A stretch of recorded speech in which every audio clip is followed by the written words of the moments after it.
Paul, I don't know if that screen's going to go on, kind of studio screen kind of thing comes up. It's just been coming up that Skype side, so I'll just even get you a wee nod kind of thing, right? I'm just ready to start, know what I mean?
When you go, Paul.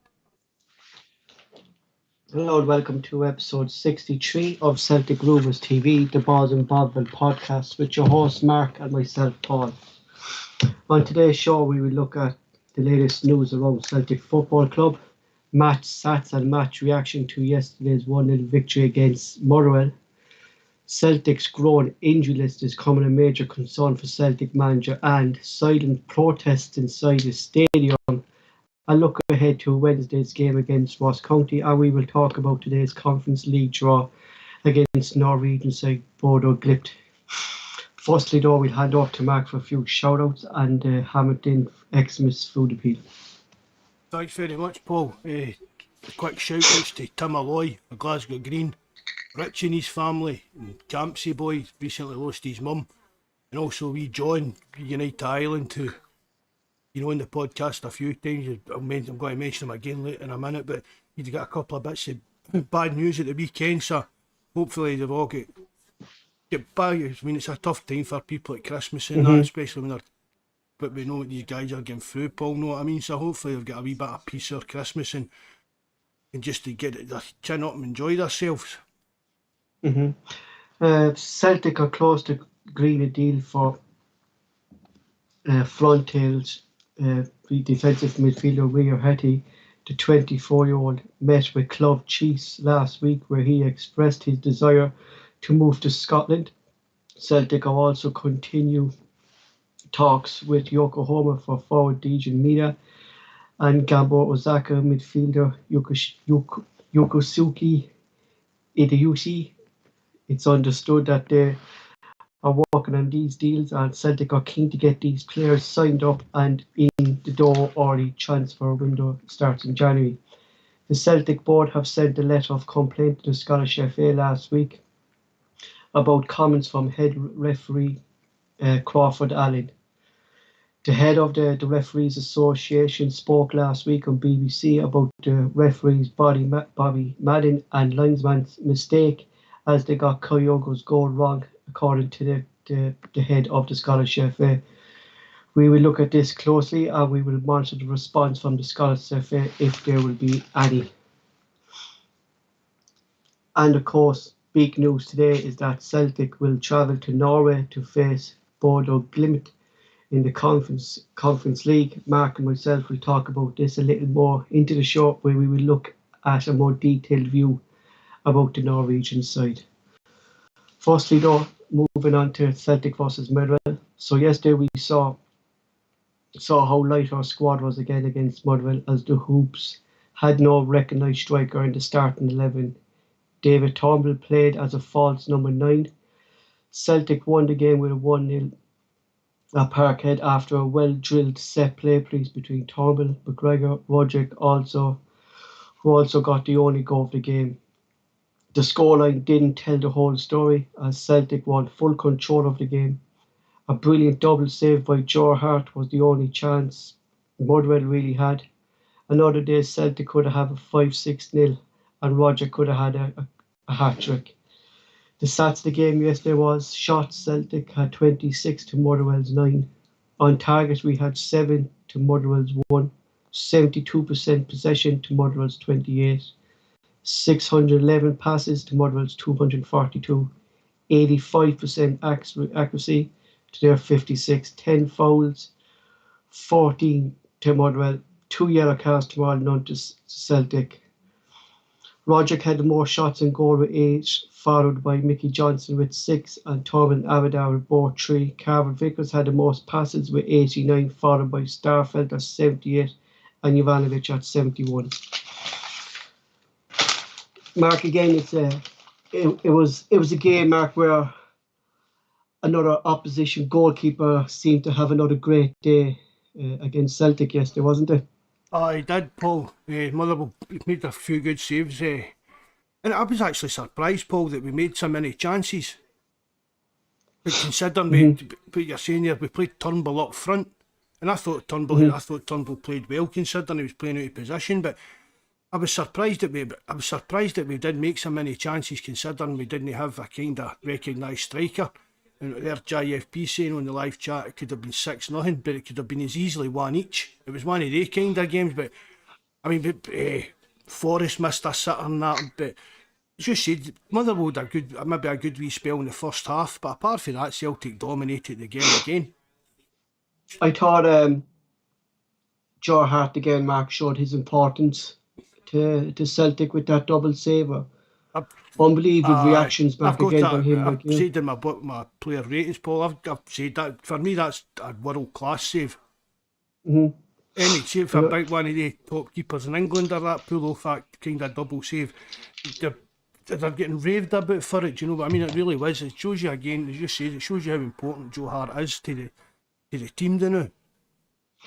And even Mark, he seems to be playing more regular now since he's kind of into this defensive midfielder role, and we know Andrew's looking at this kind of role in signing this lad from Japan in Hayose. He's going to be kind of a defensive midfielder. He's not really going to be a left back, Mark. Did you get me? He can play left back, but that's his main position. It's going to be very hard, Mark, to dislodge Beaton at the moment where he's playing.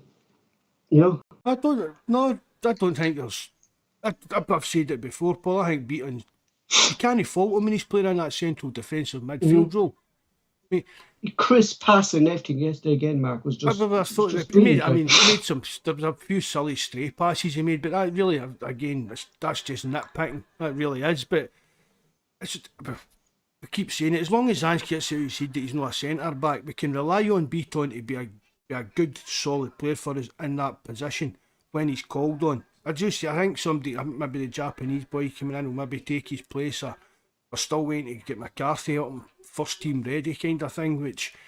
Well, I think as well. I mean, McCarthy's not really put a foot wrong, Paul. The last couple of appearances he's put in. No, So it shows no, you how fair, it shows you how well Beaton's showing up in training and performing in the team that he's kind of, I suppose, even keeping McCarthy out the team now. Mm-hmm. Let's talk about the goal, Mark. It was obviously well worked. It was done on the training pitch, obviously, but you could see leadership by Cal McGregor in telling Turnbull that we can take this off now. I didn't do notice this that. training ground. I didn't notice that at first. It was somebody on the live chat that said to watch it again and see McGregor train kind of thing. I never noticed it at the time, but it's one of the things we've always went, Paul, we don't seem to be able. Again, that's kind of improved, I thought, a bit of defending set pieces, but with no imagination in our offensive set pieces. Like, Mark, these are clever players. I know, and that shows you yeah. they're capable of working these things out and executing them. So it's a kind of another string to our bow if we're starting to punish teams through our set pieces. Rather than just having like the normal somebody just coming up and seeing if they can bend it around the wall. No, I mean, that did show a bit of imagination. It was something a bit different. It was, yeah. Like, even McGregor knew that Roderick was going to be running in behind him. Like he was at the back post. Do you know what I mean? He was being marked at the back post, Roderick. And the way he just cut in Denmark into the centre of the box and to execute that, place the ball with a crowded, because it was a crowded box, Mark, and there's people in. It was a great finish. It was even. It was a great the way you crisp, actually, way the work, the move was good enough. But it was a great finish for Rogic as well. Mm-hmm. Now, I think, Mark, that the big thing about yesterday was another injury. James Forrest going back off, and it was another blow. But when I was listening to Andrew's comments, Forrest wasn't really fit yesterday, and the reason he played is because Mickey Johnson had a kind of a tight muscle, so that's why they thought they might get about 45 minutes out of Jamesy. I was maybe planning getting a half each out of them. Half time of each, but then Mickey Johnson seemed to kind of tighten up then as well. That's why they took him, because we were kind of questioning that substitution when he brought on when he put Ivanovic out onto the right wing. So Johnson took a bit of his leg was tightening up. I didn't know that, to be honest, Paul. I thought it was more like a tactical.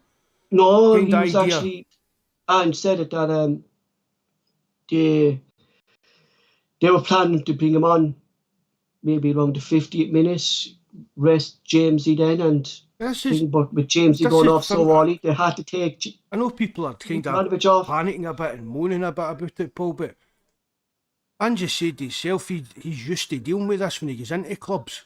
As I've said it to you, Paul. I didn't expect him to be there. I thought it would have been maybe like August, September. We were picking up all these injuries with the changing the intensity of the playing system and the changing the intensity of training.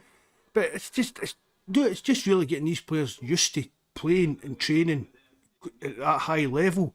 And as Ange says as well, you've got a game at the weekend, you've got a midweek game, a game at the weekend, you've got do you know what I mean? The games are constantly coming and the players are still training as hard. I mean, from what I've heard and from what even the players are saying, Paul, they train as hard as they play in games. That's the intensity. Exactly. And that's what you want, Mark. You know what I mean? You want. I mean, here's this intensity in training. I was thinking about this like the other night. We'll talk about the injuries. Here's one for you, Paul. How do you think Scott Brown would have reacted for another season working under Ange? I don't think he would have, Mark. You don't think Scott Brown would have handled it? I don't think so. Because when we played against Aberdeen, and you could see Scott Brown pulling up. I'm talking about if he'd been training, maybe this year, maybe I've been a bit. But imagine like even a prime Scott Brown that trains and works that hard learning to play under Ange. and who wants that intensity, Aye, Mark. Do aye. you know what I mean? There was something that came into my head the other night, just thinking, I wonder if, Do you think maybe that's why he was at his prime, Mark, with Brendan Rodgers? That we had this kind of similar intensity at training with the likes of Davis's and John Kennedy working closely there, that we had these experts in around Brendan Rodgers, Mark. Do you think that's maybe when we saw kind of the best football under Scott Brown was under Brendan Rodgers? maybe I've been, but I think the penny kind of dropped with him under Ronnie. Mm-hmm. I think maybe, Yeah, because he changed the whole diet. I think a lot of what Ronnie done helped Scott Brown a lot, and then Brendan Rodgers done what he done.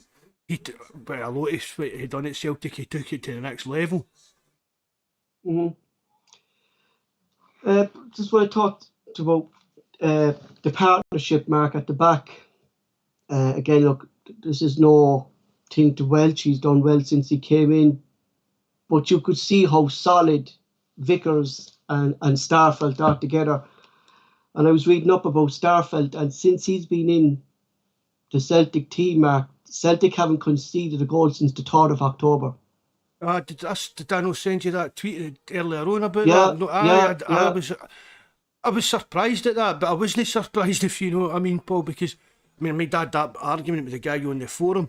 Went on for days, I think, about he just wrote Starfelt off right to after 2 or 3 games. You mind? And we kept saying, just give your guy time to settle in. And I mean, it's not even a settled defence yet. Like, give him time.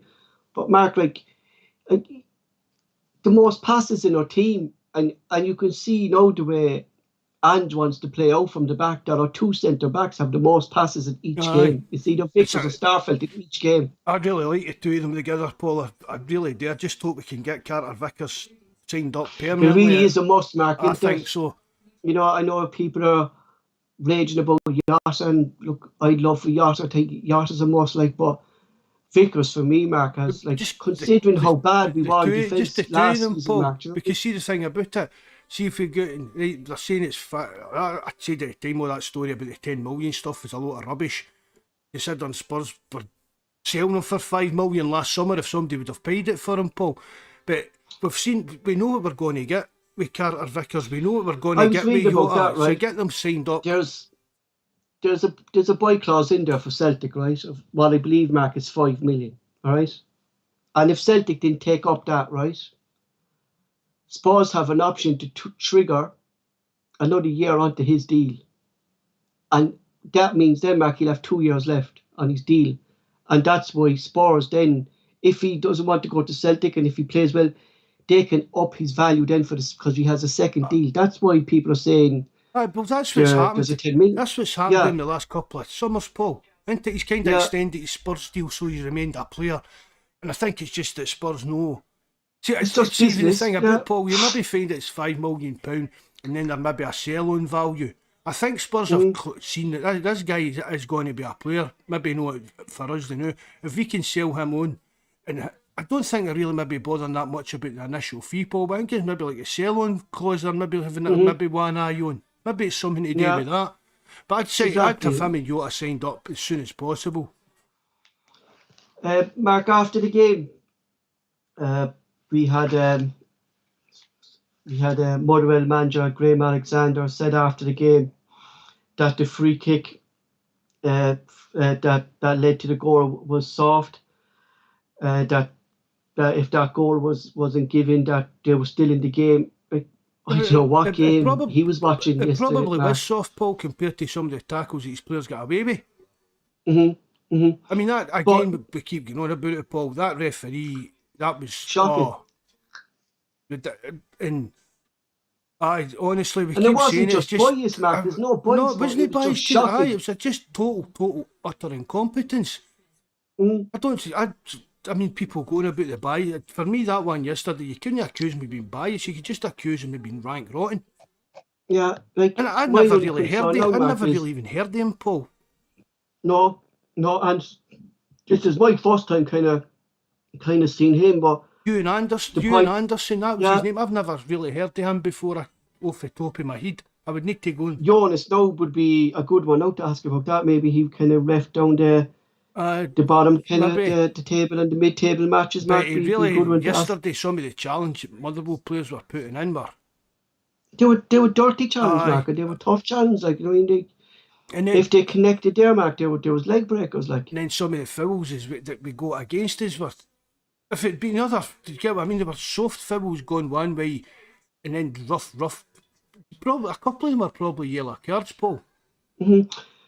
But the point I'm getting at here, Mark, is that we had Alexander yesterday complaining about a decision that the ref made that led to the goal. Last week we had Robbie Nelson of Hearts complaining about an offside, and my only concern is now, Mark, is that our referees going to kind of lean away from Celtic, that because these managers are saying that they're getting these decisions wrong in Celtic matches, is this going to influence referees in future Celtic games? See Robbie Nielsen and him for Motherwell, Paul, I'd have more respect for them if they come out and see if they think that, and probably they need to kind of think that and say that because they're defending their team. I don't think that should have been a free kick. But why not turn around and say, I don't think that should have been a free kick, but the referee had some really, really strange decisions in that game. And that's exactly. Do you know what I mean? Even saying that's looking at it from both sides of the coin. But there was no consistency then from Robbie Nielsen. Then yesterday, after their game, that was a blatant handball by Goulson. There was no never even mentioned that.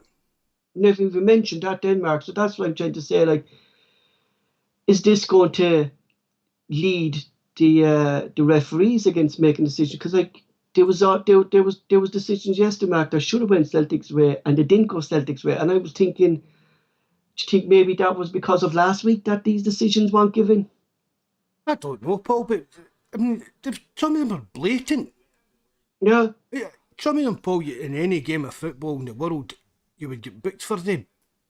I can't remember who it was on. There was one, and it was just about the centre circle. I think it might have been in McGregor. And it was a yellow, every day, all day long, it was a yellow card. And to be honest, Paul, I don't even think we got a free kick for it. No, like I said this on our live chat yesterday, that we've part-time referees here, Mark, in Ireland, and the standards, like, compared to Scotland, is above and beyond. Do you know what I mean? Like, I see decisions here, boy. I don't doubt, Paul, that the League Islands get better referees in Scotland. Yeah. Don't doubt it for a minute. Part-time referees, Mark, put in a better performance than I've never saw. And it's only since I started doing this podcast, Mark, like, I know always, Mark, that decisions went our way and stuff like that. But when I started doing the podcast, I looked more and more into it, and I looked at more and more the referees and biased referees, as they say, and stuff like that. But it's not being biased. Like, these are just blatant bad decisions that in any other league, Mark, it's a booking or sending off. Like, you see down the Premier League there, Mark, you can't touch the player without getting sent off. No. You know what I mean? And we say it's no bias, Paul, but see, we've spoke about that as well before.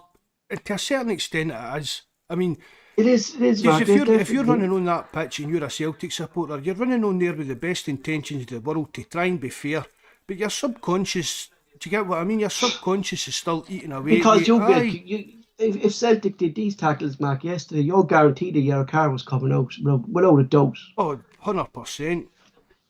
You know, and like that's my main concern now, is that we're going to see more heavier tackles, Mark, coming on, and this is a good thing, no, like, Mark. But why is Ange not talking about it? He says it's it's nothing he can affect, but it is something he can affect. My only concern then is, Mark, if Ange did come out and do that, Mark, like, and look, we've seen it last season, Mark, with the lad from Hamilton that you saw yourself, he got banned. It happens to every manager that comes out, but yeah. So, like, the big thing with this now coming here now is Celtic questioning Crawford Allen. You know, why did he come out and say this? Like, you know what I mean? Like it's going to be interesting to see his response to the Scottish FA. Like, why is the head of referees coming out and saying this? Like, you know what I mean? Like, why isn't Bobby Madden coming out? Why is he putting his head above the parapet at all for like one decision in a game? You get what I mean? See if it was fair do. See if it's something the guy does. If he goes on some radio show him once a month and talks about controversial decisions and stuff like that, fair enough. But as I said, Paul, I couldn't even have told you the name of the head of the referees until he popped up the other week. No. Like down in, it's BT Sports that have it. They have the fella Gallagher Aye, It's like a ref watch, Mark. aye, Remember they aye. used to have, and he used to question it. And fair enough, Mark. Like he'd look at it in slow motion, and he'd say it straight out, like if it was a free, if it wasn't a But free. that's I Crawford. mean, that's what we But that's need, like Mark. We need someone to be questioning these decisions, like it's but if they it's day's question him, that's it. But there's no. We spoke about it with Mikey and Jonas. There's no punishment for. Right, no. see if Kyle, He'd be see if off, Kyle, Mark. Down the south, aye, Mark. You'll be off the games. Do you know what I see if mean? Kyogo's go whiz offside. Why is the ref and the linesman no have to answer to that?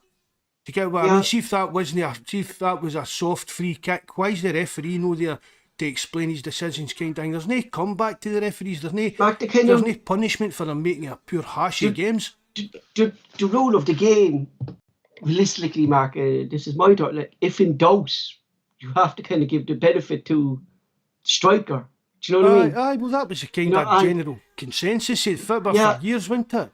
yeah, and like if you had like it was just so fast, Mark, like that the linesman himself wasn't in line anyway, so he couldn't call it. Bobby Mal couldn't call it, so they were in doubt. And because Well, we've not got VAR. no, We've not got VAR to you know go what I and mean? check it. You know, VAR would have proven that either way. I think Mark and I was looking at Mark and I was looking at all these experts that were putting it out, like, and they were putting up these lines, and by looking at Mark, he was on. Like, if he was off, it was a bit of his jaws that was off. Aye, Do you know what I mean? that's. I mean, And it's, Paul, you're talking like milliseconds. Do you get what you're yeah, talking like? The blink of an eye. That really it and is. that's going to be a problem, Mark, when VAR comes in, because we saw it in the Premier League when VAR came in. Like, no, they changed it kind of this season. They're giving kind of more leeway, but we saw kind of But that's what. down south But that they started going down to the millimetre if his thumb was aye. off, if his hand, which is wrong, Mark, because you have to I be mean, in some kind of they're running doing position. your checking VAR to see who's getting a throw in and stuff like that, Paul. It's ridiculous. But for big important decisions like the Kyogo goal, aye, fair dues. If there's VAR there, but there wasn't. Hmm. And I mean, was it an ex-Hearts chairman or something? He came out and wanted the game replayed. What kind of nonsense is that? A nonsense, Mark. It is, Absolute Mark. It's garbage. nonsense. And Like, all that is feeding the story. Do you know what I mean? Giving it more. that's it, Oh, Mark, and that's what I think. No, I mean, Mark. That imagine you're some wee guy sitting down in Norwich, flicking through the updates of the Scottish football stuff and that, and you're like, oh, so if that goal for Celtic, that goal Celtic that sounds a bit dodgy. They're wanting a game. They're yeah, wanting a game replayed or a controversial offside decision, yeah. Like, but that's the thing and that's doing it. that This I'm more afraid of now, Mark, is that because of Crawford's Allen's comments and because of two managers now have come out and questioned decisions that led to Celtic goals, it could influence referees, Mark, in Celtic games. You know what I mean? It really could, like, and Celtic this season, Mark, and I think over numerous seasons, we're not going to get any favours from officials in Scotland that we have to kill off games ourselves, Mark. You know? Well, And I that's think, it. We like, just don't give the referees any chance to yeah, influence the game. mhm, I mean, again, yesterday's game, how it was a bit stop-start, which I've said seems to be a kind of thing. It's like stopping Celtic getting into a kind of well, rhythm this way that as well, Mark. Like, they're not Celtic's not getting into their rhythm because it's we seem fouls to and they're be, stopping for this foul. And I mean, Turnbull yesterday getting pulled up for that corner kick. yeah. I mean, that was ridiculous, Mark. Wasn't You this? could That was you ridiculous. could Like, you pick could see it clearly. Like, But you can pick out any game of football, Paul, and the chances are the ball's not going to be in that wee D and things like that. never is, Mark. Because Because the when you players are look at just the looking for a good bit of grass. I see if that's space, getting yeah, kicked all the time, they're just looking for a better, decent bit. I mean, really, you could see if you scored a goal. Any team, if they scored a goal even against Celtic, Paul, and it get pulled back because they hadn't took the corner for the D, you'd see the opposition's kind of point of view.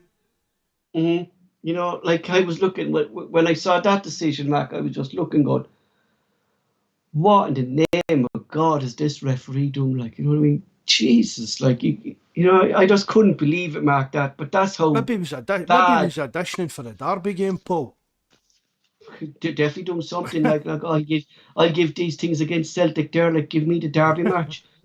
Do you know what I mean? Like, I'd be afraid, Mark, with the officials in the Derby game on the 2nd of January. And that's my own thing. Now, what I did notice about Ange this year, compared to last season is that the players aren't going to ground as much as we did. Marks, we're not giving away silly tackles for late. Do you know what I mean? Not for late free kicks for late tackles. No, we've cut. We don't Buzz, cut that out in the round of box, Mark, didn't we? Buzz, In fairness, Buzz like, is probably the man for that, but we do seem to give away a lot less silly, stupid fouls. Yeah, Paul. in the round of box, Mark, and stuff like that. But we do look better, Mark, defending set pieces as well underhand, and this is due to Vickers and Starfelt being good in the air, basically. You know what I mean? Starfelt is winning every ball, Mark, that's coming into his head. You know, And he's not even that tall, Paul. That was No. one of the things we spoke about. We were a bit worried that either him or Carter Vickers one of the tallest, but I mean Carter Vickers he's a total unit. I mean he is. He's a big lumpy lad, and see what we spoke about. If you're running for a header, that's what you've got to kind of watch. You know what I mean? Carter Vickers, if he's running for a header, the chances are he's going to win it. Maybe no for a jumping start. Do you know what I mean? we won 48 out of 57 headed duels yesterday, Mark. Like, that's impressive, Mark. That is, You know, that is and- impressive. And like Tony Watt is a big player, Mark. You know, give him that. Like, he's a bulky player. He loves He likes a the kind ball of. up. Yeah, He likes you the know what I mean? physical side of the game and that as well. You know, and like, if you're looking, Mark, if he does get fit, and if he was like, I can't see Julian breaking up this partnership at all. No, You know, I agree with that. I don't see. you know. And I'll be honest, Paul, for me, Julian's he's got to displace young Welsh for the squad first, I Yes. think, Paul. Exactly, Mark. Because that because- young lad's not put a foot wrong for us. No, he hasn't, in fairness, Mark, and I give that to him, Mark. The only thing I notice about, and you will learn from it, Mark, is that his reading of the game is still a bit weak. You know what I mean? But he's still learning. And But that's with it. That's these just two fellas next experience, to him, Paul. Mark. I mean, Yeah, that's what I'm saying, like- Franco Baresi wasn't the big old dominated No. defender he was all his days. You know what I mean? He's got to learn to read the game, and he only gets that for playing more games. But for Yeah. me, Welsh's were like main backup. Even Learning, Mark. even whoever, proper, even when you know what I mean? Julian's back, for me, Welsh's were main backup to centre backs, unless Ange brings in somebody else that maybe. But for me, Julian, I think Julian's going to struggle. I for don't any think kind it's a of future. position, Mark, where we need to sign someone at the moment. You know, I'd be comfortable with the three centre backs we have. You said there, Mark, and you made a good point last week in the podcast that if things did come down that we had to push Beeson in there, why not put Ralston in there? Because he's built, Mark. He's tall I enough would like to. that, and he's fast as well, Paul. I mean, Yeah. I mean, if you've got a centre back, it's quick. That's half the kind of battle as well. I would like to see Ralston getting tried in there, just to, You know, we saw. just to see how it goes. Maybe I don't mean throw him in big games or that, but just there's games we've spoke about that fringe players can come in and play a part in, and we can jiggle the squad. So why not just put Ralston in there to see how he does? I think we saw, Mark, as well how improved Ralston was when he came on yesterday, and Jovanovic went up to the right ring wall, and the pass that Ralston gave Jovanovic up that line. I mean, that's just brilliant. Like for a player, Mark, who's still not, career was written off. I wasn't keen on Jovanovic at the right wing position right enough, but I've seen a few folk in having a debate on Twitter about that the other week, and it seems to be that Jovanovic is actually quite capable of playing as a right winger, but I don't know if it would be something I'd be looking at all the time. But Ralston's, we've spoke about it 100 times, Paul, how much improved it is. Just go to your player ratings, Mark, before we move on with the podcast. Just go and bring them up. If we only have one Probably. player ratings tonight, that's from Mark. So Where's yours? I was busy doing up my other notes, Mark. Give me somebody. I would have been finished by 7 o'clock if I had to do the player rating. Can you imagine what I would have to write on a player? You could have got up early this morning and done them. I'm on the road since 6 o'clock, you Well, bad. if you got up at 5, you could have done your player ratings. They went to 5. I could have just done what John United Islander just paste this and thing from Sky Sports and just put it out. Right there, I've got them up there now. And I think I think he has the same player rations as you as well. So I question, do you do that as well? I do what? Paste it and copy it. No, no, but see, I'll be honest. I do kind of read it about other people's Of ratings. course, Just what you look, Mark, and then you judge it and see then what kind but of see score if it they're suits giving. in Then what you I'm kind of get going. your own judgment on it, yeah. You know. Right, here I go. Right, Joe Hart didn't have much to do in the second half, but we spoke about he saved earlier on, Paul, in the first half, and I said, in my opinion, they were world class. That was a world Want class it, save. Mark? It It really was, in was. fairness, it was like, you know, what I mean, Uh, the first save, like, and then to get down and block because it was gone in, Mark. and That ball it was was just, gone in.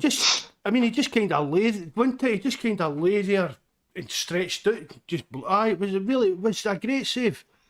It just shows, Mark, and this JFP's on the live chat there, and we'll throw this question because when we started this podcast, JFP said that McGregor was worth at least 20 points to Rangers, and does he think the tables has taught now with us having Joe Hart? Do you think Joe Hart is worth 20 points to Celtic, JFP, have the tables taught? Because he's just brought a whole calmness, Mark, into that back line, and his experience is next to none. And we can see, Mark, how underrated Joe Hart was in England. You know? Well, And as I said to you, Paul, I think it was Jose? Jose Mourinho wanted to take him to Roma as backup. But I mean, even Jose Mourinho said he's still the best English keeper.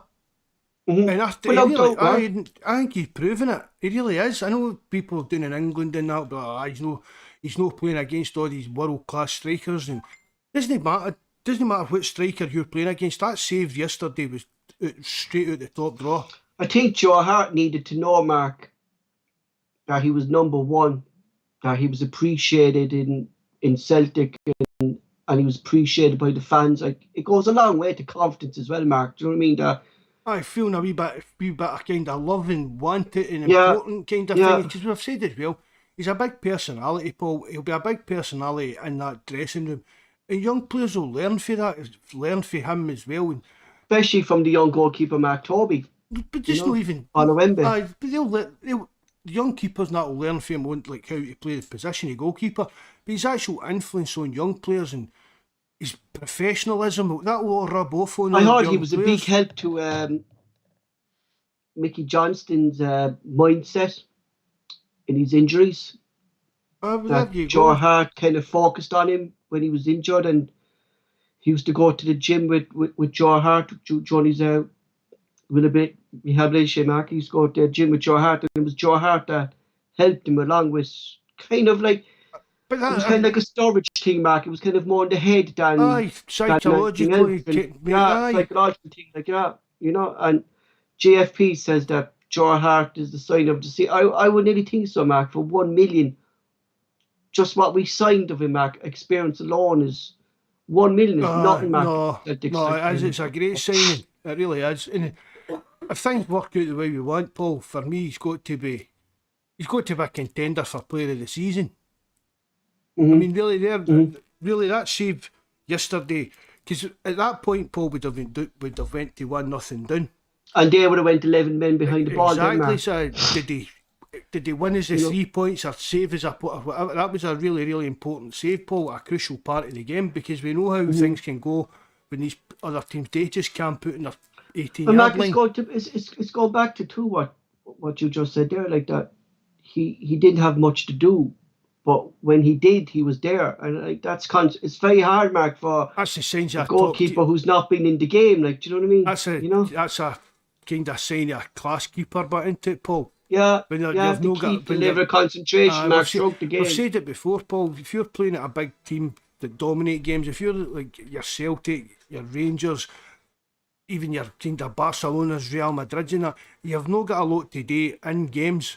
So, well, I wouldn't say Barcelona, no. No, but you know what I mean, just in general, these big teams that in their leagues, they dominate games. So your keeper maybe only have 1 or 2 saves to make a game. And that's the difference between a good keeper and a poor keeper. They need to keep their concentration to make the 2 saves while still doing the kind of bread and butter. Now it's all the sweeper keeper stuff in that as well. You know, continue there, so. Right, so that was Joe Hart, I gave him a 7. Juranovic, solid and dependable as usual in defence. But as I said, I'm not too sure about playing him in the right wing. But just, I said, because I thought it was tactical, Paul, this is maybe affected what some of the stuff I've wrote here, right? But just play with it, son. But needs must, so I gave him a 6. Carter Vickers, as I said, I thought him and Motherwell had a good wee spell in the first half and we were a wee bit shaky, but as the game went on, Carter Vickers along with Starfelt just looked their usual solid selves. I gave him a 6. Starfelt, just again, it's a partnership with Carter Vickers that makes it, and it took him it took Starfelt a wee bit of time to settle into the game, but he improved as the game went on, and the central defence never looked troubled, really. No. Gave him a 6. Taylor, I thought Taylor was one of our better players yesterday, Paul, to be honest. Do you know, I'm delighted you brought up Taylor, Mark, because the last 2 games I was watching Taylor a lot to see has there been improvement under Ange, and Taylor was up and down that wing, Mark. I've said that. He was unlucky not to score as well, Paul. Yeah, and he was getting up, Mark, and he was getting up the byline. He was providing width for James Forrest or Mickey Johnson, who was there so they could cut in with the ball. He was kind of dragging out.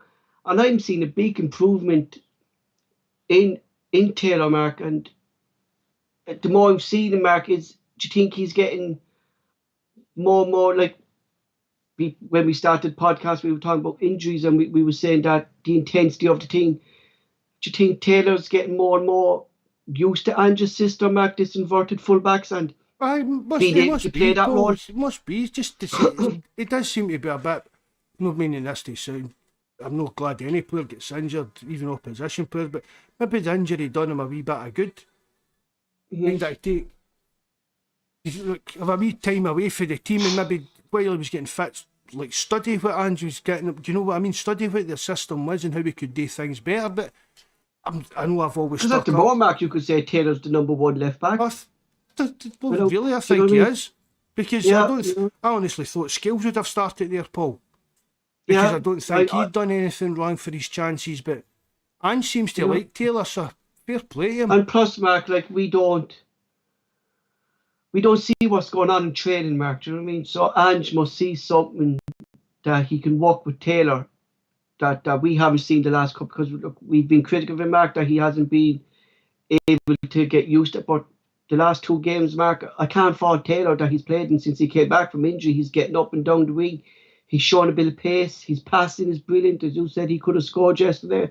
I think the whole team could have scored yesterday, Mark. Jesus Christ. In my notes there about Taylor and that, just what you said, he was solid at the back and he was getting up and down the left, the wing, no bother. But it'll be interesting to see what Ange does going forward in the full-back positions. Considering we've got Taylor, Scales has got to be champing the door kind of idea after just his last couple of performances.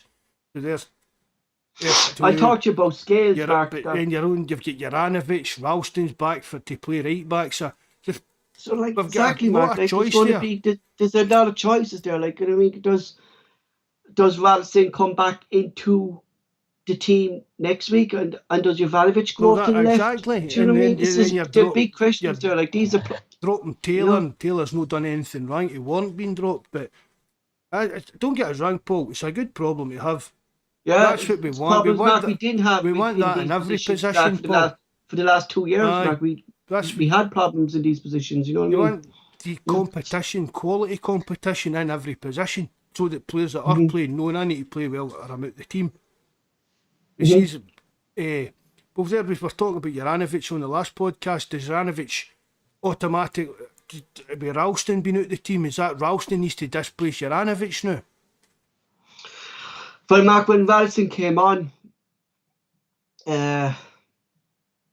yesterday, and I was just looking, like, Ralston has a lot of speed that Jovanovic doesn't have, and I've noticed that. Like, and I know Jovanovic now he's top class, he's reliable, but Ralston, Mark, for me at the moment is better than Jovanovic in the right hand position. You know, that's a big shout there, Paul. It is a big shout, Mark. But I know what you mean, but to the same extent, I would say that Juranovic reads the game a lot better than Ralston does. Yeah, which makes up you maybe know, for his I just lack of think pace. Radisson brings in a lot of toughness, Mark, into that backline that's needed in Scottish football. You know, It's to a, do like, a dirty he's a job. big physical man as well, Ralston. I Yeah, mean, you know, see when you actually look at it, Paul, Ralston's kind of, it's like your ideal fullback when you think about it. he is, Mark. He's I mean, he big, put the boot in, Mark, he's and he big, beat like. he's Yeah, physical, and he's fast. yeah, you know, and the reason I'm If saying that, Mark, is if Ralston keeps progressing the way he is, Paul, we could end up selling him. You get what I mean? In a yeah, couple of years' time for some yeah. serious money, Because and like the that's reason I'm saying that, Mark, about Radisson over Jovanovic at the moment is because when he came on and he provided this pass to Jovanovic, Mark, that it was just right in the byline, like stayed in play and everything, Mark. Like Ralston's passing and distribution, Mark, is next to none this season. He's putting in some crosses there all season. And if our strikers was in there, Mark, we'd be getting 3 or 4 goals a game, you know? aye. To see, like you're saying, Paul, if we could get a big physical striker in there for to get on the That's end what I'm of saying. crosses and And that. that's what I'm saying. And I thought, I speak about him in more detail when we go through the injury list, Mark. I thought Giamarcus was this fella, but I'm having serious doubts about him at the moment. We speak about him during the injuries list, but just continue with your Uh, predictions for the moment. there was that done Taylor there, wasn't it? Taylor, yeah. Beaton. Just what I said earlier on, Paul. I really can't pick any faults with him No, playing in the CDM role. And as I said, maybe a few misplaced passes, but you're picking at straws there, really. And it's just showing a good level of consistency, a good level of form. And I haven't got any problem with Beaton in there, but he's another one that we wrote off, and he just seems to have. hmm There just seems to be players just seem to be taking their chances, Paul. I think, Mark, a lot of players too, Mark, going under Ange, and Lennon seems to kind of be a different manager. Lennon would come out and criticise the players, but Ange doesn't do that, you know? Uh, I think Maybe if Ange Ange, does that, Mark, but it's in I house, think probably. that's what I was going to say. I think Do you he'll know what I mean? criticise players to the extent, but as you say, at the meetings and in at training sessions, you done that, right? Don't do that. Do you know what I mean? You'll criticise players, but I don't think Ange's ever going to be the type of guy that's going to come out and throw players under the bus. No, and I think that's I better. think he's a I think, type. Mark, imagine I put your hand around you, take you in for a chat. Look, did this wrong here in the match. You should maybe done it this way. Or do you know what I mean? Shout out, Gavin, bring that laptop here and show him what he done wrong yesterday. Yeah, exactly. Gavin, then I don't know the Wi-Fi Neil Lennon has in Neil Lennon's not getting the Wi-Fi password. He's blocked But me on this. that's the good. That's what good managers do, Paul. But they know how to beat. I mean, players. We know there's players that have got egos, players that need like a rollicking or like Alex Ferguson hairdryer thing. Other players maybe need a wee arm around them to get the best out of them and that. And that's what good managers are. And that, for me, that's what Ange looks like. Man management. Yeah, Paul. man management. Yeah, I can see a bit of Jurgen Klopp in there. You can imagine just like sitting talking to Ange like the way we sit and talk, Paul. Yeah, He's no, you know what I mean. Some managers have got a wee bit some ideas above their station, especially if they've been like a top player. Do you know what I mean? They kind of try to take that arrogant look at Stevie G. The kind of arrogance of being a top player. They take that into like their management style and things like that. But Ange just seems the kind of guy. If you're fairing with him, he'll be fair with you. And exactly. It works both ways, Mark. I don't saying that. I don't think he'll sit back and take anybody kind of ripping the pee out of them in training and things like that. No, I mean if you're not doing your job well, I think he'll come down to you a ton of bricks. I was just thinking there, just when you were talking about Ange and the different type of man, and I was when they showed the Christmas ad yesterday, Mark, during the match, I could just picture Kyogo when they had the big turkey, roast poppies, Brussels sprouts, all on the table, and Kyogo going, what the heck is this like? I mean, you know, I never ate this in my life. Do you know what I mean? Like a big, huge, roast Scottish Sunday dinner. I know. You know, the Christmas ad, I'll give the kind of, I don't know, the ad agency or whoever it is that comes up with it, but they always hit the mark. They really do. When they had Jovanovic doing that fella, that chef doing the salt You know, it was just Aye. a brilliant fight. Brilliant. You know. Continue. You want beats on there, aren't you? Just I said earlier, a couple of misplaced passes, but it's just really nitpicking. I gave him a 7. McGregor, solid all round. Cover the full pitch as usual, always looking to get involved and create stuff. Gave him a 7. Rogic scored the winning goal. Probably should have had more than that. And for me, he was the main man for us against Motherwell. I gave him a man of the match. Paul gave him an 8. James A. Forrest, he probably should have scored, even though he only lasted like 18 minutes, 19 minutes before going off injured again. That's got to be a bit of a problem. I mean, Forrest had his injury troubles when he was younger, kind of thing, and he'd all that. I mean, there was all the stuff with his back and things like that. I hope for Mark, there was after the game yesterday, and I was looking at Twitter, and there was a few Celtic fans on Twitter saying, "Is James Forrest finished?" Because Mark, he's not getting any younger. Forrest 28, 29, I suppose they hit 30. He's a 29, 30-ish, Paul. You know, and with these injuries, Mark, are they actually taking his... Because if you look at Forrest, Mark, throughout his career, he's really played nearly every game through every season, like Callum McGregor. You know, since he was a young lad coming into the team, Mark, and he between that being called up to international duty, has it actually taken his toll, do you think? He might have, Paul. On James Forrest, Mark, and are these... Because, like, they're not big injuries, Mark, and they seem to be...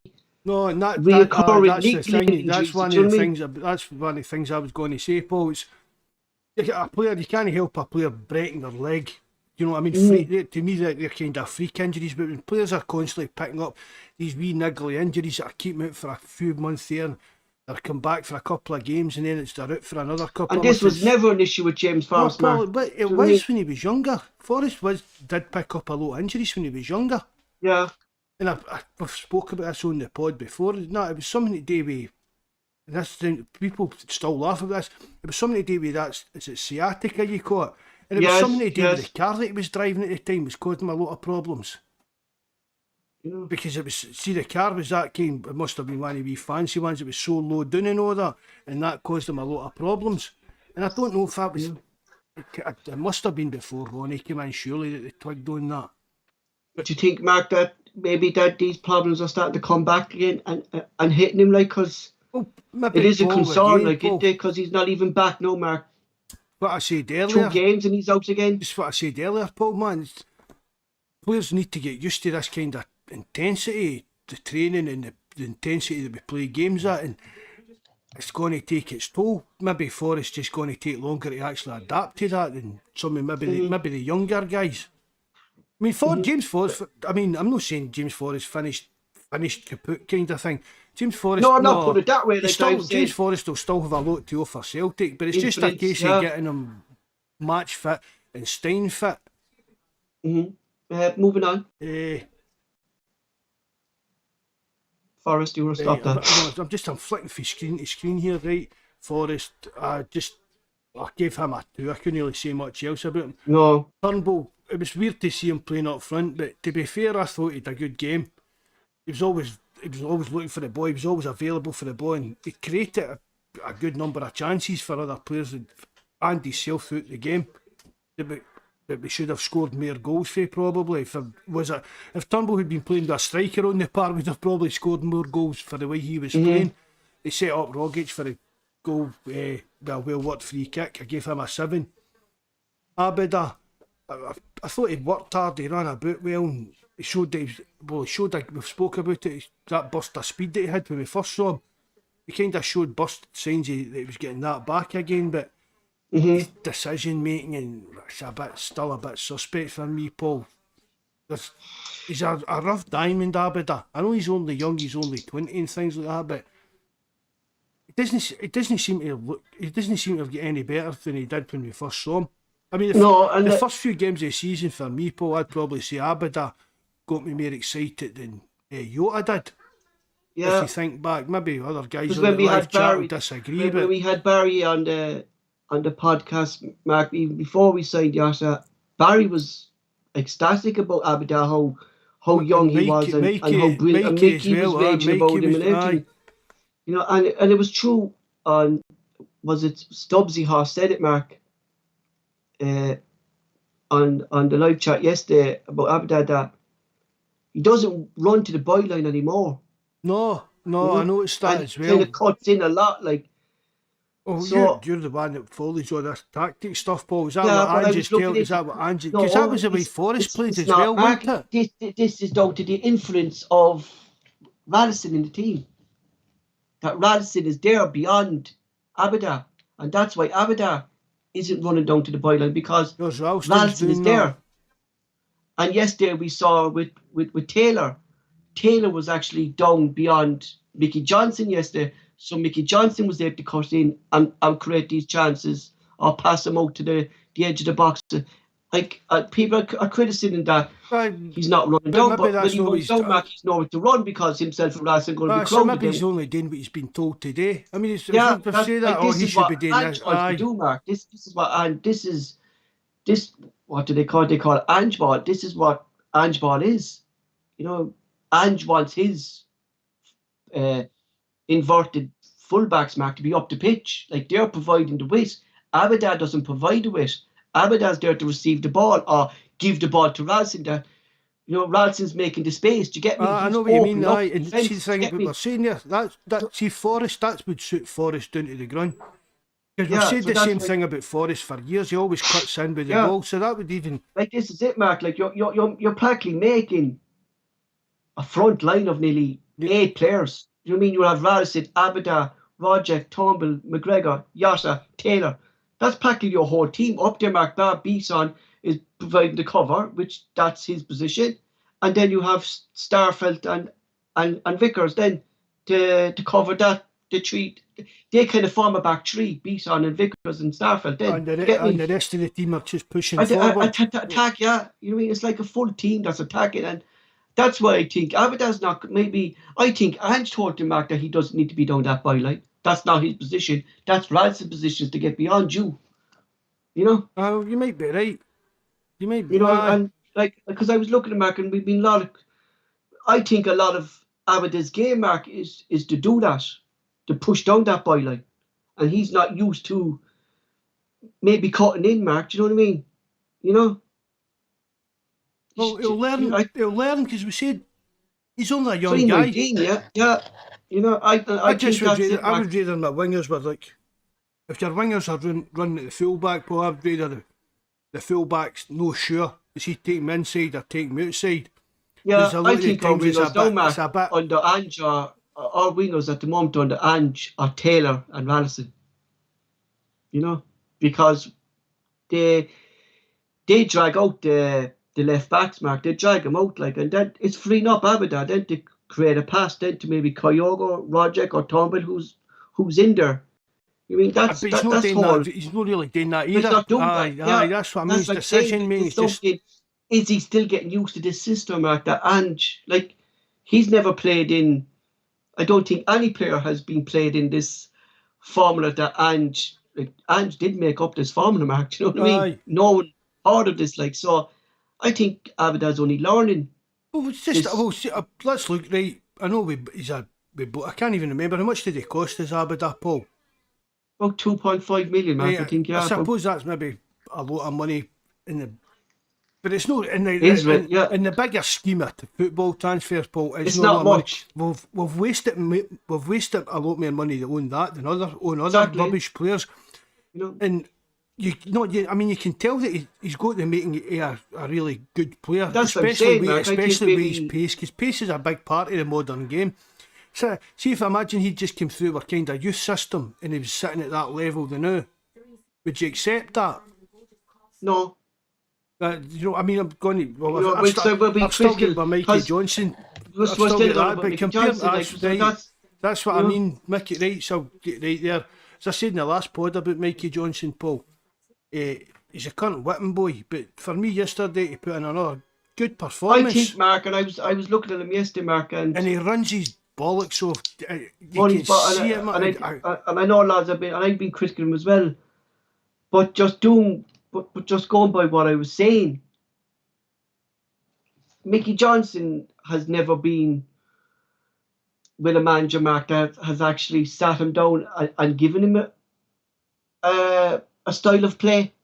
You know what I No, mean? Length no. formation, Mark, was just get the ball and Well, we've actually spoken do about what you it. want from it. Like, you know what I What mean? coaching did any young players really get under Lennon? No, you know what I mean? And that's been one of our biggest problems, Mark, is I mean, I know coach at youth level. Mikey Johnson, he takes pelters on the forum, Paul.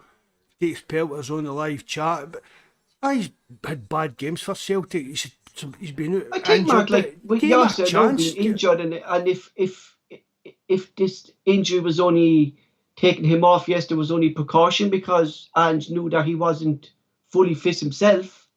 You know, like that, a good run of games, Mark. We might see Paul, I think he needs Mickey a goal. Johnson. I think a That's goal would it. do him the world of good. And I heard an interesting thing yesterday, Mark, that and it could be true about Mickey Johnson, is he's trying too hard to get a goal. Aye, I was going to say that. It's as if, see what I'm saying there? You can see how much effort I mean, he doesn't Yeah, stop. He's putting in so much effort, but sometimes it's as if he's just too much thinking. Yeah, too much Mark, thinking. overthinking it. Maybe that's a good way to look at it, Paul. He's maybe overthinking things a bit.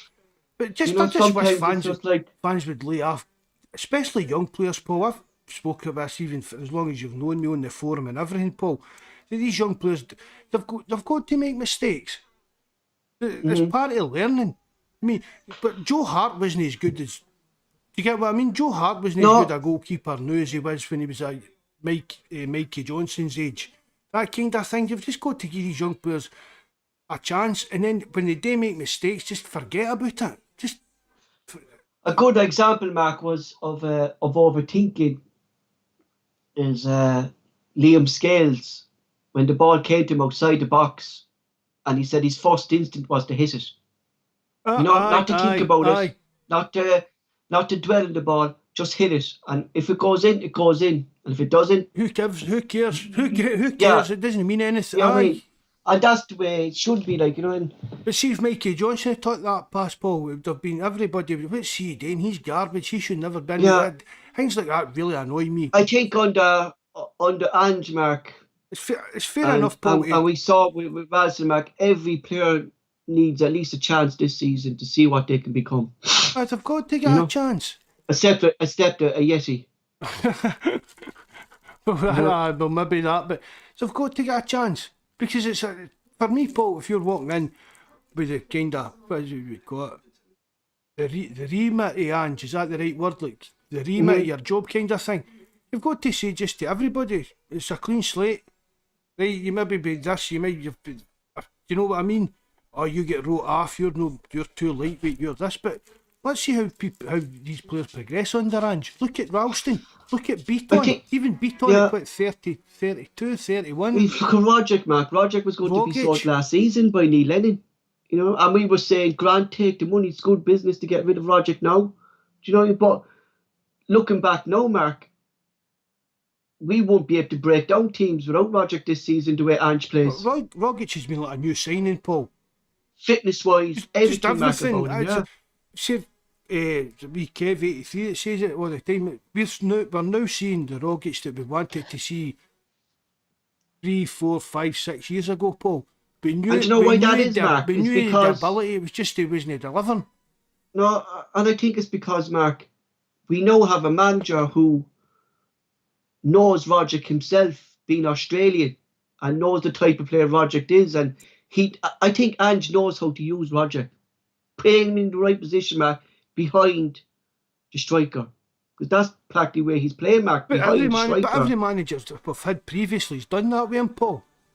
And he's still not produced to the kind of consistent level that he is. Is it going down too so, Mark, to the way Ange is? Is Rogic that type of player, Mark, who needs to kind of be shown that he's one of the main men within the Celtic team, that he's going to be playing week in and week out. He's not going to be but he's still got to earn that, Paul. You can't he has done. No, that's what I mean. Right, but and Mark, there was times there, Mark, we saw by under Rodgers and we saw under Neil Lennon that, and this is going back to when Ange was manager of Australia.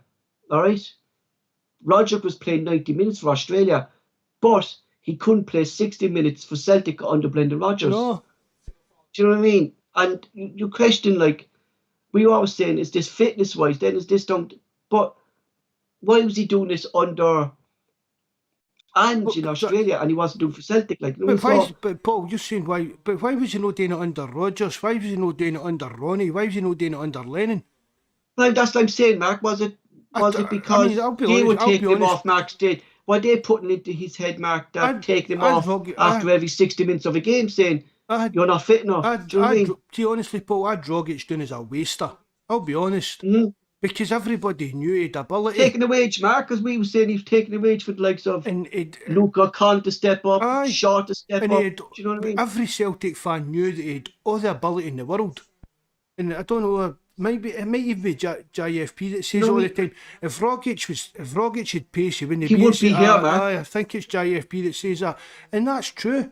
But yeah, it's just, again, it's another player, Paul, that we've wrote off, that's came through and provided the goods under Ange and looks like a completely different player and a brand new signing. So why slim, Mark, and everything, like, why not cut Mikey Johnson a wee bit of slack when it comes to this? But that's what I'm saying, and that's what I'm saying, like, because I saw it yesterday, and I've been critical of him. Terence, I know, has been critical of him, but under Ange, Mark, I'm seeing improvements on and even Taylor, Mark. Like I said at the start, Mark, that Taylor's not used to Ange's system, but Taylor was one of the farthest players yesterday, Mark. Do you know what I mean? He was getting up and down that line, Mark, and fitness-wise, he looked fitter, he looked faster yesterday, Mark, Taylor did. Aye, and again, Paul, we're right. No, we wrote off B-Tom, we wrote off Ralston, we wrote off Rogic and that, but we're only into a few months of Ange's system across the club, the training, the playing, and that. So, I mean,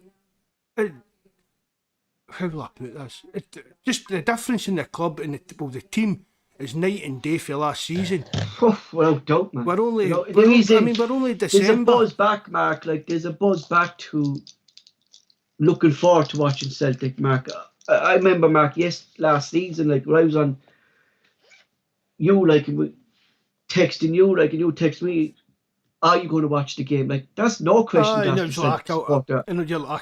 watch it on a wee stream on the laptop or something like that. Do you know what I mean? Are you going to watch it? Or do I want to watch that for 90 minutes again? But no, Mark, is the football side, Paul, there's definitely a buzz around the club. It's probably back to kind of when you first started at the appointment of Brendan Rodgers. Exactly. I'm not saying that was the same kind of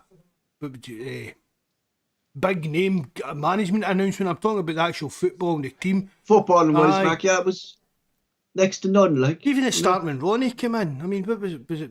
Did we not beat Dundee United 6-1 in Ronnie's first game or something like that as well? 6-2 maybe. And the foundations were there, Mark. What Celtic should have done. And if like, this is going by what we heard from the AGM, right, that Ange was always on Celtic's radar, right?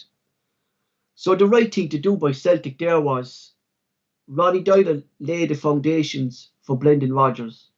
Brendan Rodgers brought it to a next level. And the right thing for Celtic to do then was bring in Ange to a different level altogether. Do you know what I mean? And if we had Ange in after Brendan Rodgers, Mark, the 10-0 was secured. I'd agree with that. We've seen it before. Hindsight's a wonderful thing, Paul, but definitely. Yeah, but this is going back to, like, Mark, was Ange actually on Celtic's radar? Do you know what I mean? Okay, because if he was, why didn't they bring him in? And they're in wee kind of snidey ways, Paul. They've all been trying to claim credit for it, haven't they? Dominic Mackay knew him for time out in Japan, and then it came out that Peter Lowe had known him. So like, you think that if Peter Lowe knew him, if the board was known, why wasn't he brought in, Mark? Did Peter Lowe will know him through his son for City? Do you get what I mean? It's all conspiracy theory stuff, but I mean, it goes back, Paul. Just goes back to Neil Lennon. See at the time, Paul, we were lucky at Neil Lennon was available. Left Hibs by mutual agreement, available to get us over the line. But after that, it was just a total disaster. Yeah, but this this would have been a decision, Mark, of a club well run, that if Ange was always in Celtic's pipeline, they would have tried to brought in Ange when Brendan Rodgers left. Keep Neil into the season, approached Ange in January, then take him in a year earlier. But Celtic, whatever they did, cheap option again, Mark. We could go down that road, and it probably was a cheap option, Mark. But Paul, see, did PCR want a yes, Mark? I think it maybe been something maybe to do with that kind of connection between because Paul, I don't imagine Ange's on any great wage. Or did they think, Mark, maybe at the time Ange wasn't ready to take Celtic? Do you think maybe Celtic board were looking at that way, Mark, that he maybe wasn't ready? What age is Ange now? 56? Yeah. So if we'd be talking maybe, 2 years, it'd be 54. Or maybe thought, Mark, they were taking a risk with the 10 in a row being up in team, Mark. I mean, you could show all these things out there. See the way Ange talks about football, Paul, and the way he's running things in that. Do you not think he would make a good director of football? Oh, yeah, without doubt, Mark. Without doubt. I mean, and that's the one thing, Mark, that I'd love to see, Mark, right? Somebody coming in as a coach. Steps down, that he steps up to that role. That would be quite, I think. Like, I'm not a big believer, Mark, in managers, because we saw it with freaking Manchester United when Ferguson wanted Moyes. Manchester United was just too big for David Moyes at the time. But if Ange was to step down, and if Celtic offered him this director's role, that Ange would know a manager that would come in and keep the same foundations that he had, because I wouldn't like a manager to come in, Mark, and just change everything that Ange did. Do you get me? But that's the thing, Paul. A director of football, they wouldn't stay the same. But they would work together to make plans. But it would always be. And I said this in another podcast, the last one, Paul. We've still not got these things in place behind the scenes to carry the club forward.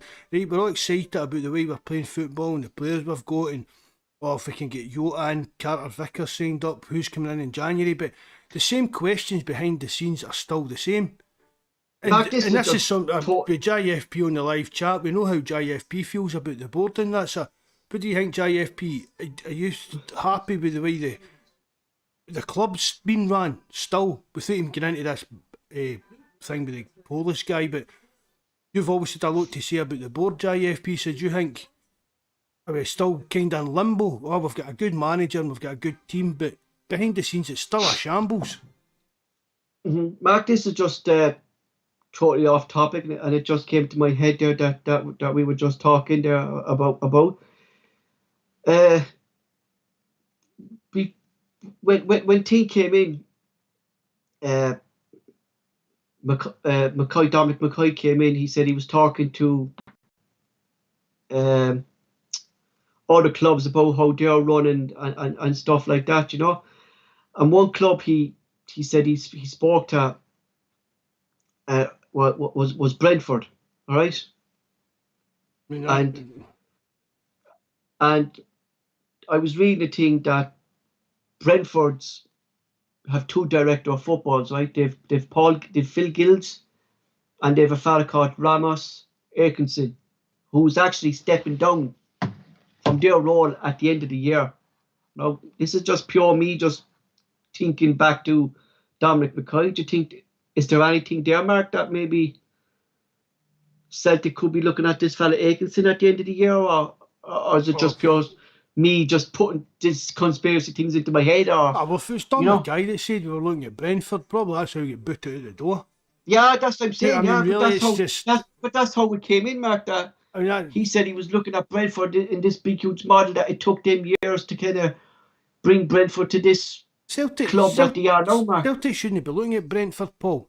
Maybe look at their kind of, maybe the way they're scouting and thinking, looking like finding players and transfer targets, but the modern game's full of that kind of thing, Paul. It's all data driven and stat driven and stuff like that. But Celtic's get more money than anybody in the league. That's what it comes down to, Paul. That's that's why Celtic should be dominating Scottish football. We've got more money than anybody in the league. We've got more potential to earn money than anybody in the league. Forget the rest of the league and concentrate on us. and turn ourselves into exactly. like the PSG of Scotland. G of That's what France, yeah. that's the level Celtic should be at. Okay, back to the We've not got the money PSG's got, but in comparison to the rest of the Comes league, Mark, we should be giants of the Scotland, like, you know aye. what I mean? You know? Back to your player ratings, you stopped on I think I've only got Mikey Johnson today, and I think I covered Mickey that, Johnson, Paul. yeah. Just saying that he's always a whipping boy, but it was a good performance. He puts in a good shift, and I just think a wee goal would do him the world of good. But I said I thought him coming off was more a tactical decision, but you said it's obviously his leg was tight, so fair dues. But no, that's why he didn't start. That's why he did. so why did in he case come off people then? just by people joined us. Before we started the podcast earlier, I used to talk to Mark about injuries and stuff like that. The reason Mickey Johnson didn't start was, and after the Real Betis game, Mickey Johnson felt a bit legged and a bit of tightness in his muscles. It wasn't a serious injury, it wasn't any hamstring injury, it was a tightness. So Ange felt the best thing to do was to start Forrest for about maybe the first 45 minutes and then bring Mickey Johnson and kind of split the role between the two of them. And because Forrest wasn't fully fit anyway, he came off early and they got the full kind of 45 minutes out of Mickey Johnson that Ange expected him to do, Mark. Do you know what I mean? He didn't want him So risking for the full game. So he wasn't injured for he came off. He wasn't injured, it was more just a precaution, precaution, Mark. right. Do you know what I mean? There was no injury there. I picked you up earlier. Ange didn't want to risk it. Like, you know, aye, right, go. Ange didn't want to risk it. Like they put Mickey Johnson on. And maybe Denmark, if he did start him, maybe Mickey Johnson would have picked up an injury. Do you get me? You know, so I give this, like, we criticise. I think maybe we criticised him of the Kyogo decision, Mark, playing Kyogo. So this is actually good management by Ange in taking off Mickey Johnson, knowing that he could pick up an injury here, you know. So take him off now, have him for the next game, and prevent another injury coming into the squad, you know. So good squad management, Paul. That's what they need to do. It's best, we're kind of down to our bare bones. I mean, that's going back to. Like we speak about this now. So, due to the injuries, we saw David Turnbull play as a false number 9. The injury list at Celtic with the cup final ahead. Ross County in midweek. Games are coming quick and fast for Ange. At the moment, we have Kyogo, Yossa, Gianmarcus, Dembele, James Forrest, Ayesi, Julian, a long-term injury, out at the moment. I didn't put Mickey Johnson in there, Mark, because he's not injured, because of what Ange said in his press conference. Now, it's a lot of injuries, Mark. There's 9 players out. You know, and there's key first-team players in there, Mark. There's Kyogo, there's Yossa, there's James Forrest. You know, even Gianmarcus, Paul. Even though we've not seen that much, but still, we thought he was going to be important to us. Is a big one for me, Mark. Is Gianmarcus. You know, we know he had a lack of game time at the end of last season because he was banned for 8 matches. He didn't play for nearly a month and a half in the Dutch league last season, so that was a month and a half. He was waiting for a transfer, Mark, to come for Celtic. Came in late in the transfer window. Practically had no pre-season either, Mark. You know. No, it's a bit like James McCarthy, really, isn't he? James McCarthy, Mark. Situation. You know, but his is a hamstring injury. But you would think after this time, Paul, that they would be up to speed by now. I mean, fair dues. That's what I'm saying. You can throw COVID into the mix with McCarthy, but I mean, we're nearly at Christmas, Paul, and these guys are still no fit. It's just. I think it, Mark, and I'm looking here. You know, I know we brought him in Anton, the sports science, but he's going to have he's going to have a bigger role in the fitness of our players going forward because.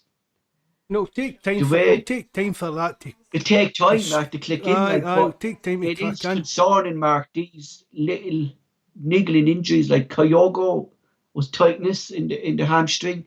We found out there after Ange's comments, Mark, it could be 2 to 3 weeks. He said Kyogo would tell you he's fit, but the physio would tell you 2 to 3 weeks. So I think we can write Kyogo off. Do you think? For the cup final? No, wouldn't write him off yet. You know, Yasa is another big concern, Mark. You know, he pulled up there, Mark, when there was no one around him. You know, they're big players, Mark, that Celtic are missing. You know? But what can they do, Paul? Nothing. But that's what I'm saying. It's up to the players to get up to these levels. No, I mean, Ange said he's not going to change anything.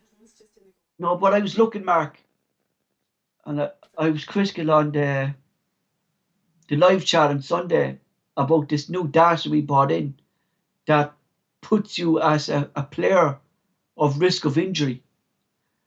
So, knowing Ange, the type of manager he is, Mark, did he actually look at this data with Mickey Johnson? But every player, Paul, player's going to go into that part with a risk injury. No, I mean of tightness of muscles, Mark. This is what this data does. It doesn't look at leg breaks, or it looks at your muscles. But that's just... So, that's good management by Ange, but maybe Ange actually is using it. Like, of course he's using it, but did he actually see Mickey Johnson was actually at risk of an injury within the game and take him off? But then, Paul, if somebody's at... Say Jota all of a sudden back in training and he's at a 78% risk of injury in the cup final and Mickey Johnson's at 82% risk of... Do you get what I mean? It's just, This is the only reason James Forrest was played. Was risked because of this risk to Mickey Johnson. Mickey Johnson would have started back only for this. He felt this tightness in the last game. But Mickey Johnson would have started and James Forrest would have come on. And we were just unlucky that Forrest got injured, so came off. Vice versa that it started. That's vice versa. That happened. He said he fought with James Forrest because James Forrest was kind of more fresher, just coming back from injury. I said earlier on, Paul, talking about the intensity of the games we play, the high press and the training and that. If you're playing and training at that level constantly, week in, week out, it's going to take affect injuries and stuff like that. So this will predict your injuries, sir. So what if Celtic go into the derby and Kyogo's on the bench and we get beat 1-0 and Ange comes out and says, the data tell us Kyogo could have got injured the day so we didn't play him. Sometimes you have to take a risk, man. The fans would be in an uproar at that, Paul. But I think that's the risk that Ange took with James Forrest, Mark. That's gone by. For me, Paul, it's common sense. Ange looking between the two. Yeah, if you're playing between the two players, if you're playing in a Sunday midweek, Sunday, there's obviously going to be more chance of you getting injured. That's just common sense, and no stats can predict an injury. I don't see all that, but you're saying, Paul, I'm not buying into that. Nothing can predict an injury. Players it's not predicting. It's looking at the likes of Cal McGregor last season, Mark, playing these 300 games within a season or something like that. Whatever he played, it shows when player needs rest, or if he plays so many games, he'd be at risk of an injury. But I was looking at what you were saying there between James Forrest and Mickey Johnson. Imagine telling Scott. Made a call on that. Imagine telling Scott Brown or Roy Keane they weren't playing football. They weren't playing on Saturday because the data shows that they're not fit enough and they could maybe get injured. But that's the modern game, though, Mark. It's all data. But this is going back to, for me, it's good management by Ange. You know what I mean? He knew that he wouldn't get a full game out of Mickey Johnson. I agree with you on that, Paul, but I just don't... What I'm saying is I don't agree with this kind of... but maybe it's not what you're saying, but it's people that... That's the way, like, on social media and that, it's as if this stuff predicts that a player's going to get injured. Or he's going to be more likely to get injured than... But if that's the case, Mark, you're not going to be playing week in and week out. That's what I'm saying. Common sense tells you, Paul, if you're playing... but that's what I'm saying, like... There's a good chance that you're going to get injured. But it's basically just what that's doing to is all this. How do I put that? It's like down to the sports science stuff. They will tell you he's running in empty, doesn't mean he's more likely to get injured. It just means that No. to get like he's. The whole role of sports science, Mark, is, I was reading up, is to benefit the lad's fitness, get him up to the. This is what Anto's doing. Like he's going to come in now and get up special diets for players and stuff like that. Get him fit, get him ready for Ange's intensity of things. Like, this is the benefits of having proper people in proper roles within the club, Mark, that we didn't have under Neil Lennon. Like, they were there, but they weren't really qualified. Oh, I spoke about Gavin Stratton. Lennon just didn't know how to use the stuff Stratton was telling him. I know what you're getting at. I know what you mean. It's just, I just don't buy into putting that kind of reliance on. It's like something that's just number crunching. It's like you're sitting down, Mark, playing Championship Manager, like, isn't this? Really. I mean, a player's self will know whether he's fit enough to play a game. He might be say. I think if Kyogo was the type of player, Mark, if he was on one leg, Kyogo would play. A player will say, "Oh, my hamstring's a wee bit tight, but I'm good for an hour today. Give me an hour, and that'll be that." Do you know what I mean? I think, Mark, realistic now, within football, any player within any club is never going to be 100%. No. I think max you're going to get out of a player, Mark, is between 85 and 90%, if it's that good. You know, a player's always going to carry a risk of tiredness, Mark. Just a wee note. Is it getting a wee note? Nothing major, but just my hips a wee bit sore when I twist that way. There's always going to be these things. One player, Mark, I did want to discuss with you, because he came up in the live chat. People were asking for him back, but I don't think he's going to be back, Mark.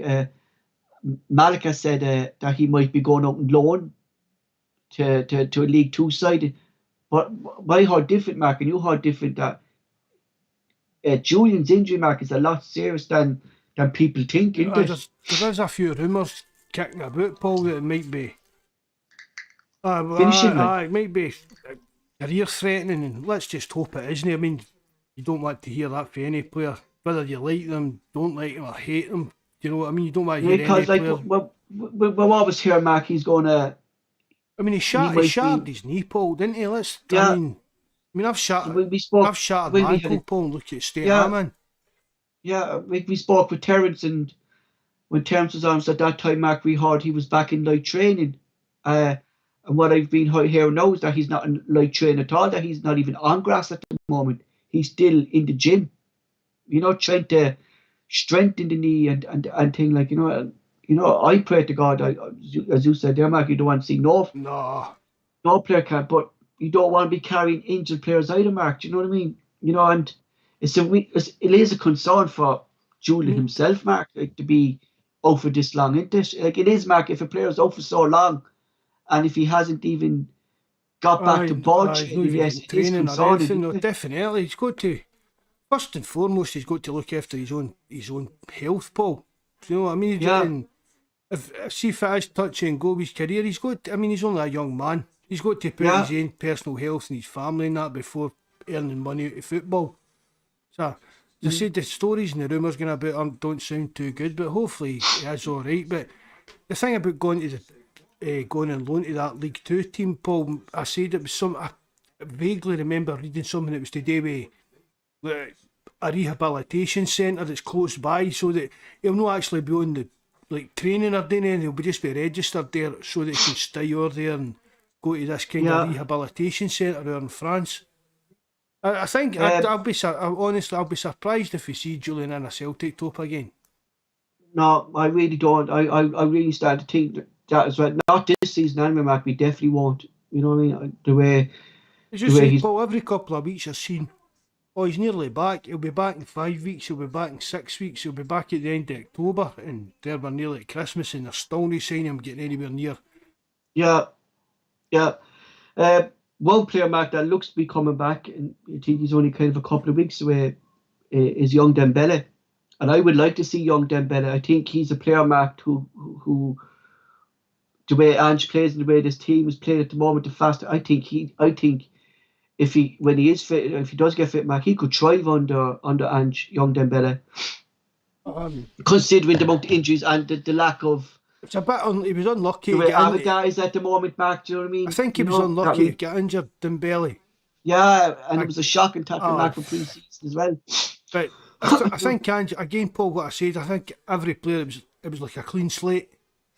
You know what I mean? And he got that, didn't he? Aye, He did. I think, Mark, he would have started the only thing is, young Paul, that Dembele because his head was a bit, his head's been a bit turned with offers for coming in for other places, and he's out of contract this year, isn't especially the he? way he was being treated, Mark. You know what I There mean? was He a lot of walked, things that you went down know, behind the scenes that he was told under Neil Lennon he would get his chance, but you can't throw a young 16, 17-year-old into a team that's struggling. And we were struggling last year.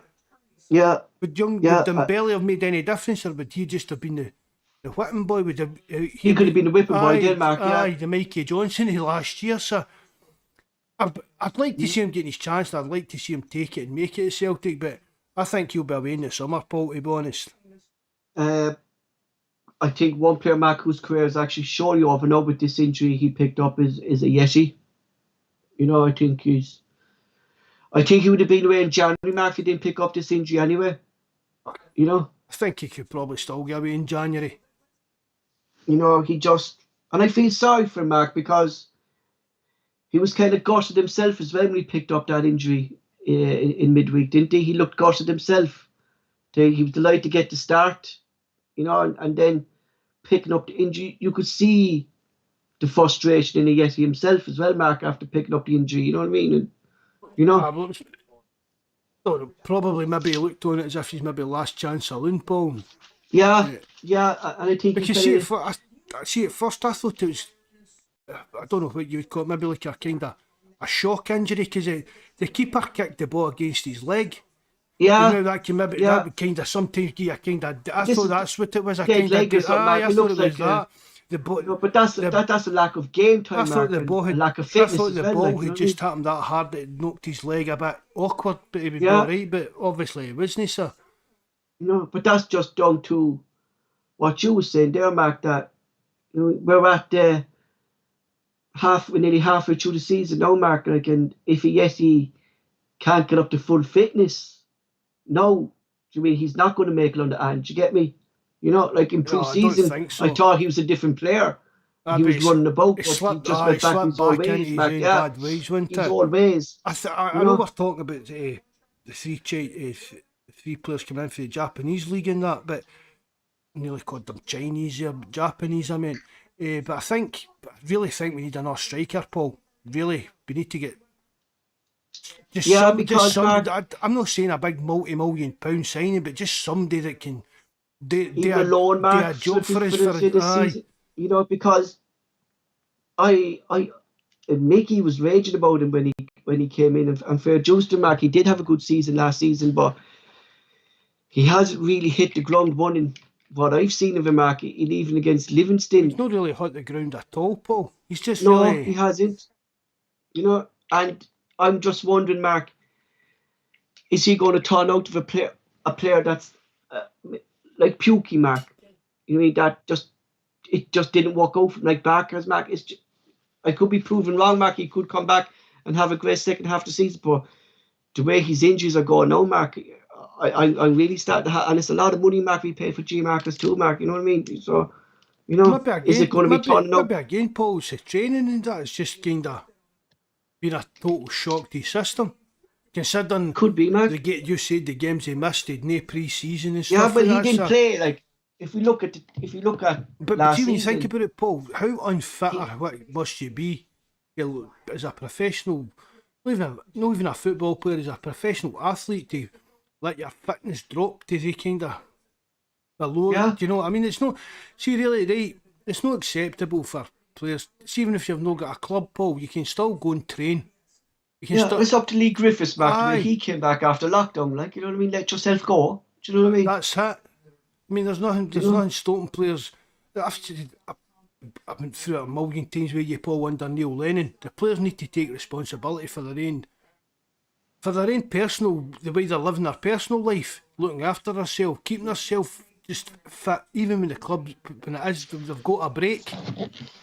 Mm-hmm. And Giamakis just seems to, I don't know if it's a training or whatever, but the jury's definitely out on him, Paul, and we'll blame Mikey for that. We'll get Mikey on Yeah, and torture it him is, for it Mark, one night. because GFP just asking there what's the latest on Yotta's injury. I think it's kind of still the same, Mark. No kind of I'm not really update kind of came back. You know what I mean? No. You know, he's definitely out for. I'm just reading it here now. 3 to 4 weeks, so he's definitely going to miss the Hibs game. I think we might be lucky, Mark, if we get him for the new year, but at most, Mark, he could be rushed back then. You know? I think it's, see what you're saying about James Forrest and Mikey Johnson. I think maybe Yota will be the same come the New Year game. Yeah. If he can give 45 minutes, he'll play and we'll take that. Start him on the bench, Mark, and kind of bring him on. You know. That's it from the injury list, of course. So yesterday we saw Celtic fans stay silent for the second game in a row. Growing tensions have been grown between Celtic supporters and the Celtic Board over the potential appointment of Bernard Higgins to a senior security role within the club. Just get your opinion from the live chat. Do you agree with this silent protest within the grounds? Is it affecting the first team? Mark, what's your there's falling against here, Mark? Everyone's for protests against this appointment, but Mark, is there other ways to do it? What's your thoughts on the silent protest, Mark? Well, to be honest, Paul, see if that's what they want today. Who's to say they're right or wrong, really? The Green Brigade they're not there to entertain people, Paul. They pay their money to get in there, the same as every other fan. They're supporters, Mark, for the love for the club, yeah. It's up to other sections. If players don't want to be silent, fair enough, you don't agree. Where's the other 80% of the fans that are in the stadium? I keep moaning about it, Paul. They're all sitting there with their phones, videoing the Green Celtic Brigade. Fans hold the Green Brigade, Mark, so highly Paul, they just expect to provide this atmosphere? No, they don't hold them highly regarded. Nothing. They just expect the Green Brigade to turn up and provide the atmosphere. Well, they sit there on their phones, videoing them, tweeting them. Oh, look at the Green Brigade. You're not supporting a club, videoing the Green Brigade singing songs, supporting the club. You're sitting there videoing a group of fans. You're not even watching the game. Celtic defender Ivanovic came out yesterday, Mark, and he said that. Gloss over that one. What do you think about it? No, I'm still on the subject. I'm just saying what Ivanovic said. I think it is affecting the team, Mark. I think there's other ways to do it. You know, I have great respect for the Green Brigade. I've never been to Celtic Park, Mark, so I can't comment in the atmosphere. But they've done the tennis ball thing, and everybody went after not over that. You know, but I don't. That's I've no issue with that, Mark. Stop a match, grand, no issue with that. But Celtic Park is known for its atmosphere. It's intimidating at its best. When we saw it last season, Mark, when there was no fans in the stadium, Celtic crumbled. You know, the Celtic supports is the 12th man, and that's without doubt, Mark. There's no you've players come out like Xavi, you Messi. See that birthday kid pish, Paul. Well, that doesn't sit right to me. Arseholes like Messi and that coming out. Oh. No, but I'm on about the atmosphere, Mark. It is intimidating. Like it's one of the best atmospheres that's out, and I can't come. I'm not saying that I know the atmosphere because I haven't been there, Mark. But when I see it, Mark, what the Green Brigade do for the club, Mark, is next to none. You know, they provide banners. They're loyal. What they did for the 67th anniversary, Mark, I'd never forget that when I saw that on TV. You know, when they lit the flyers, they had all the gold up. The thing they get to put the all. And they pay for all that themselves, Paul. I know that, yeah. And then the club make money out of selling pictures of all the Green Brigade tifos and things like that. Yeah. And, but Mark, do the team not thrive in that though? Do they thrive on I don't know. Did Stephen Welsh not come out the other day and kind of say, was it Stephen Welsh? They came out and said about once the game kind of Ralston, maybe once the game starts, we just kind of go on with it. Yeah, but if you're playing for Celtic, if you're playing for Celtic, Paul, you shouldn't need the Green Brigade or anybody to cheer you on. You get what I mean? Of course you do, Mark. Of course you need some atmosphere behind you to drive you on. Of course, like you've always said, yes, they confirmed that the players were thrown off by the silent protest during the game yesterday, and they discussed it in the dressing room. So if you've averagers coming out, of course they're not used to having fans in there being silent, Mark. Do you know what I mean? But Paul, we're talking about a couple of sections being silent. Where was the rest of the fans? That's Did what they I'm follow saying. suit, Mark? Did they keep quiet as respect to the Green Brigade? I know there was a few chants within the game yesterday. There was a few groups started to sing, but it's not the same. You know what I mean? If one group was staying silent, then fair enough, the rest of the group should stay silent. You know, but the fans, I think, thrive off the Green Brigade. It's the Green Brigade that get the fans going. Do you get me? But Paul, what happened at Celtic Park before the Green Brigade was there? There was no Green Brigade there. No, I'm going back years ago with the jungle and things like that. And the full stadium sang songs. Is there just too many people at Celtic Park that just sit there and they're no support? They're sitting watching a game of football, but they're not actually vocally supporting the team. They're waiting on the Green Brigade supporting the team while they sit and wait on Celtic entertaining them on the park and the Green Brigade entertaining them off the park. Start singing yourself. I don't mean stand there and sing yourself like an idiot, but start songs yourself. You know what I mean? I've done that. I don't mind. I've done that a million times. But it shouldn't come down to the Green Brigade to provide support, vocal support for the Celtic team. Right. I think no. I'm the opposite. I knew we were going to disagree on this. I think that it should be done outside the grounds, Mark, not on match day inside the grounds. I think it should be. I think there's other ways to do it. Oh, there probably is other ways to do it, but they've agreed on that to do it. And see the thing about it, people are talking about it, so it's worked. Maybe people that were sitting like, they think they're better than the rest of us fans and that, but these are guys that were getting their door kicked in at 6 o'clock in the morning. Oh yeah, without these are guys that their mum's hussies were getting searched because do you get what I mean, Paul? Because you've got to look at it from their point. Yeah, they're classified as thugs. You've got to look at it from that point of view as well. I agree with the principle of the thing, but has it worked, Mark? Has it worked? Well, everybody's talking about it. Will the board? Yeah, everyone's talking about Mark, but the question is... I mean, they've done the tennis ball thing, Paul. And that got hijacked because of the poppy stuff, right? Which maybe wasn't the best of timing, but the tennis ball thing, other clubs have done it. It's a kind of recognised form of protest. They done that and they get sneered at because it interfered with the poppy loving. They done the sit-in thing and they were all getting slagged off for doing that. They done the silent thing and they're all getting slagged off for doing it. So what does people want them to do? These guys have got to... They've got a collective. They need to stop this appointment, Mark. You know what I mean? But the point I'm getting at is that the Celtic board is so disconnected from the Celtic fans. Is it going to make a difference? Oh, well, that's a killer question, Paul. Really, it is. You know, because at the moment, Mark, JFP, the old nobody sing song. Fair dues, JFP.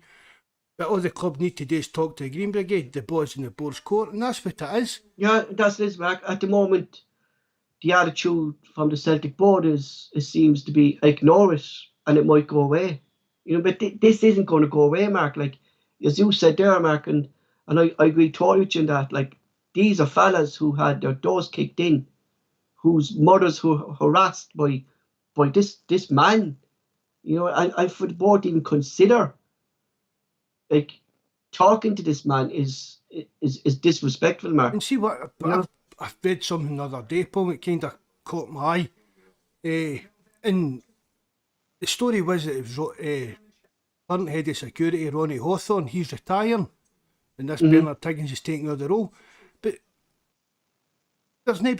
I was reading a thing and there's no Bernard Tiggins is retiring and this guy's getting a role and it's tied into some weird company that Dermot Desmond's involved with that runs face recognition software. I know that sounds a bit tinfoil hat stuff. I'll try and find the article, Paul, because it was a bit weird. Because of Bernard Tiggins bringing in that offensive behaviour at Football Act and that. That Desmond's kind of linked to that. Dermot Desmond's got involved in a company that is working on some kind of facial recognition software. Jesus. But it's illegal. It's been proven that it doesn't work well. But he's looking at somebody. They're looking at rolling it out in Scotland.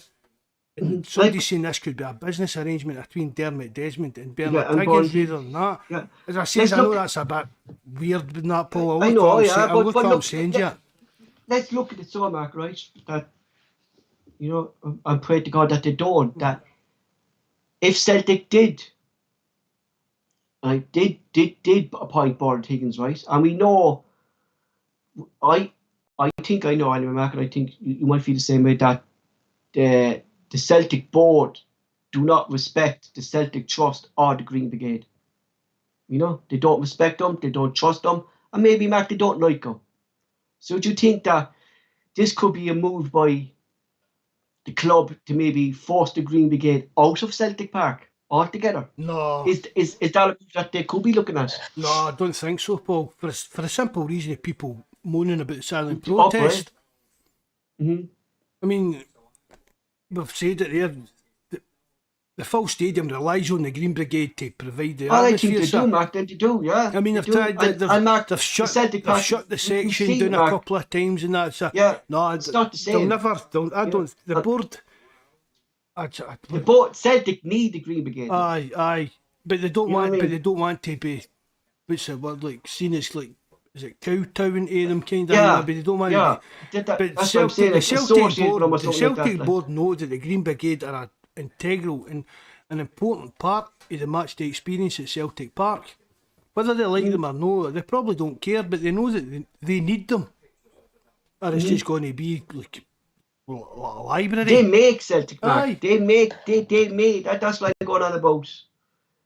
I mean, Celtic Park as a fortress, Mark, intimidating for things. And I'm not saying, Mark, I disagree with it. I'm just saying that intimidation is gone. And you saw it yesterday, Mark. The intimidation was gone when the Celtic team needed to be like up the ante or up the tempo or urged on. It wasn't there yesterday. Did you get me? I know what you mean, Paul. I do honestly know what you mean, but why should it?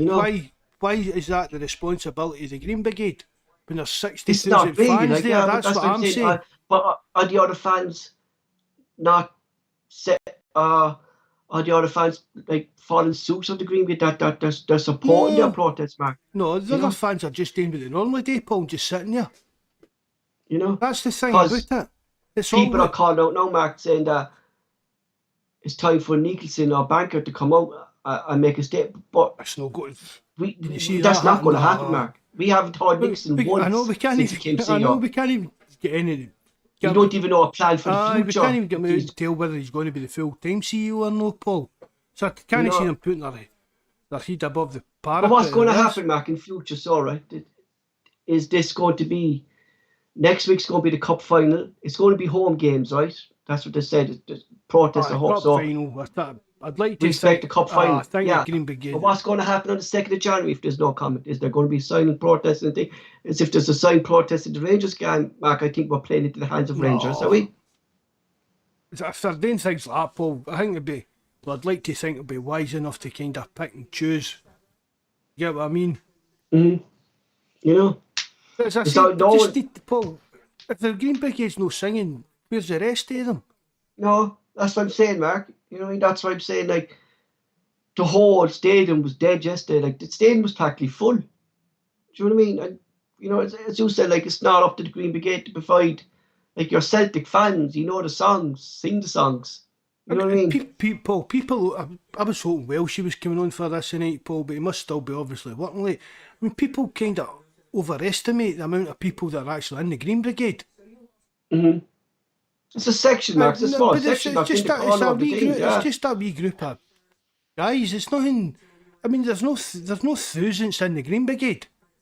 And they rely on the Celtic and the support. I'm starting to rabble on about it. It kind of annoys me, Paul, because I can remember when the full stadium, no section started anything. A wee song started, a wee song started,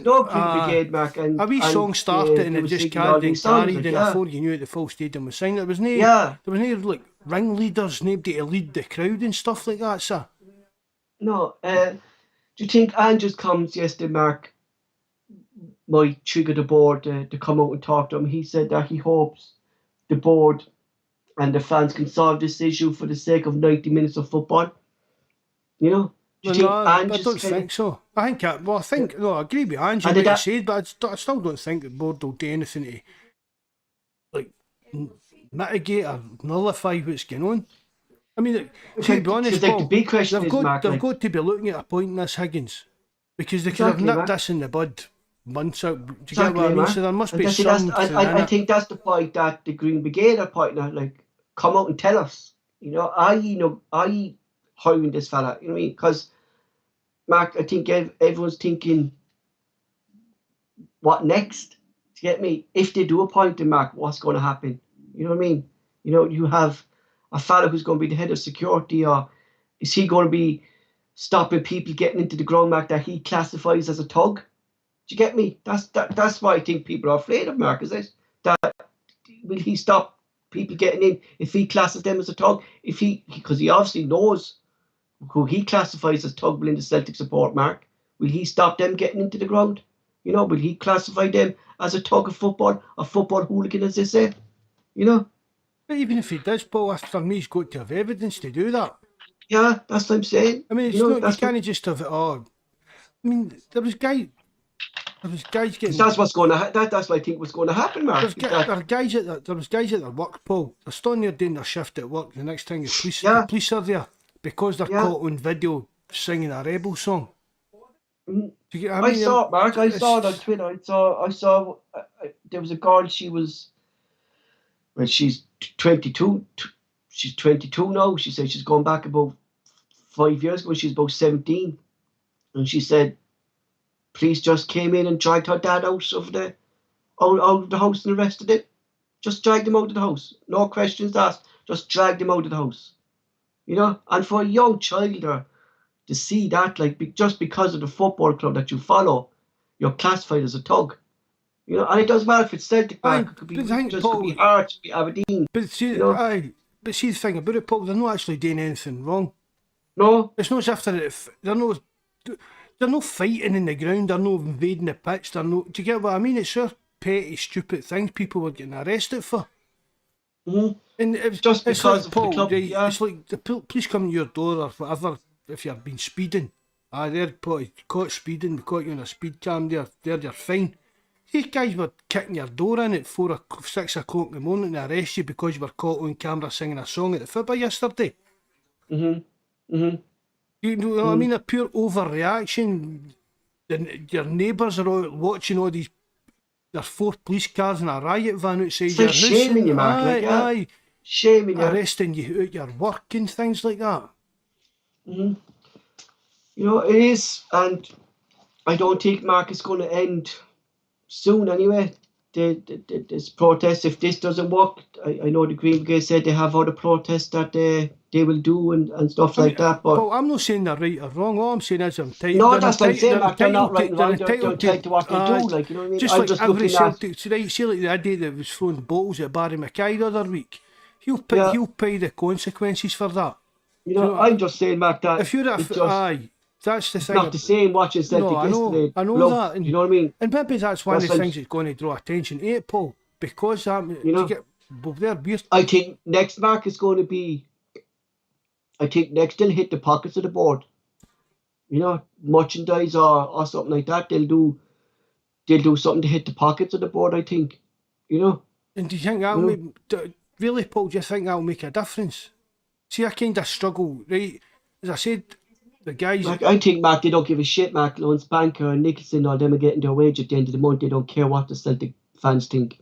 That's my opinion. No, I mean, you can get back to the lunatic Rangers fans that were going into Sports Direct and getting up to the till with hundreds of stuff and then no paying for it and just walking out and stuff like that.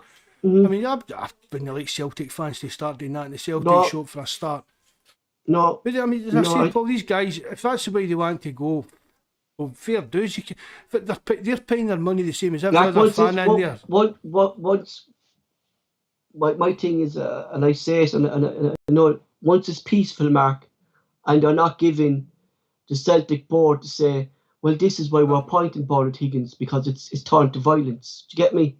You know, like not to the give Celtic Board a reason, like the Mark. stuff Get me? outside Celtic Park on Neil Lennon. Last season, Mark. Yeah, Aye. that's what I'm afraid of, Mark. That'll get to that level But that that's they'll have to put up barriers again and stuff like that. You get me? I You mean, know, but we're really talking here, Paul, about a large majority of Celtic fans that have went against the Green Brigade, or the tennis ball thing, or the sit-in.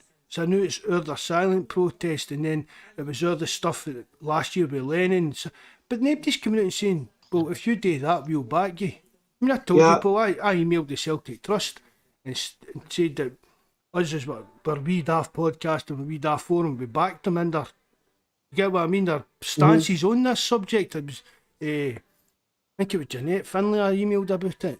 But anyway, so us as a collective have put in that we're backing them. But everybody... Sure, we heard first hand from Jeanette Finlay, Mark, about the abuse. We heard but that. should try and get Jeanette back on, because the Yeah. sound was a bit weird on that one. But we'll maybe try and get Jeanette back on, Paul. Yeah, tell her turn off or... You've got to think, because there's that many Celtic fans with that many different opinions, we do look to people like the Celtic Trust, people like the Green Brigade to kind of like stand up for the fans. You get what I mean? But nobody can, right? Everybody can say, oh, the Green Brigade shouldn't be doing that, they shouldn't be doing that. Nobody's saying what they should be doing. So what kind of protest, Mark, I tell should you, they do that people will get behind? If this was over in Poland or Italy or Germany, and if you saw the brigades in these countries, and if their club was making a point like this, I can tell you it will not be peacefully. Look at that Bayern Munich GM, Paul. Yeah. You know, uproar, Mark. I mean, it's like, that's the level that if the board don't come out, that's the level it's going to get to, Mark. It'll get nasty, you know. That's what it will. But as I said, Paul, everybody's saying what they shouldn't be doing, but nobody's coming up with any kind of ideas of what they should do. It's like it's true what it's what JP said there, Mark. Like the Celtic support have made their stance in this. Like they don't want him in the club.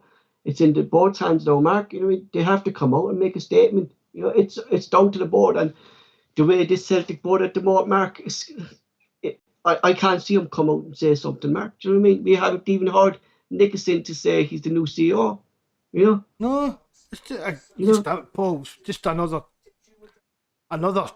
tick on the checklist of things the board just don't entertain. Yeah. The disconnect between the board and the fans is, for me, it's as bad as it was between, like, going back to the Kelly times and that, Paul. It really is. There's no, and that's why, Mark, no communication whatsoever. Everything's a big secret. And that's why I did want to say I'm far and against this thing, like, because I've not been there, Mark, and I haven't seen this abuse, and I haven't witnessed this abuse myself. Do you know what I mean? And it's unfair for me to say the Green Brigade are right, the Green Brigade are wrong. All you're saying, Paul, is you can see that it's affecting the atmosphere and affecting the team. But I know what you're saying, but all I'm just saying is, they pay their money, they're allowed to really do it. Exactly. I don't mean allowed to do what they want, but they're allowed to choose whether they want to sing or whether they don't. There should be plenty enough in the stadium to do it. The Celtic board are getting off lightly with these protests, because I know for a fact if it was Poland, Mark, there'd be windows put in. You know what I mean? The board members themselves be attacked, Mark. Just ignoring it. We're not wanting that, Paul. Board members getting attacked in that. Calm yourself, lad. But they would, Mark. But that's what they would do that in Poland. They'd attack them, Barry. I tell you for a fact, Mark, they would, boy. I mean, these hardcore Lego Warsaw fans, Mark, these fellas are nutters, boy. Nutters. You know? I know, but you know, skinheads there, Mark, coming in there I tell you, I wouldn't like them coming at me. You know? Moving on, Celtic travel. Before we get our door kicked in. I know, yeah. Why aren't you supporting the protest? So Celtic travel to the Global Energy to face Ross County. With injuries looming, Ange needs to rethink his start lineup again. So it's kind of a first thing, Mark, we kind of did it really. I kind of did up kind of predict the start 11 for team just consider injury. So I go Hart, Valson, Vickers, Starflight, Taylor. I'm actually going to put Jovanovic on the right wing, Beaton, Scales or Montgomery on the left wing, Callum McGregor, Roderick, and I got Abada up front. And the reason I put Abada up there, Mark, because last season he played in Israel in the centre forward role as cover because is it Makahev Mack he played I know, over in I Israel? know who you're talking about. They're kind of star man.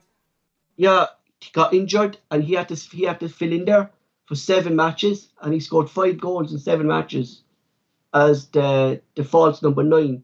And I know Turnbull did well yesterday, Mark, and But got the body. we But I thought think it was, Abada would more cuter, more faster. we thought it was going to be Abada through the middle when we Yeah. saw the team. We weren't sure how we were going to set up, so it was a bit of a surprise to see Turnbull in there. But as we said, they done well, right enough. In fairness to Mark, and I give it to him, but I don't think Mickey Johnson would be risk.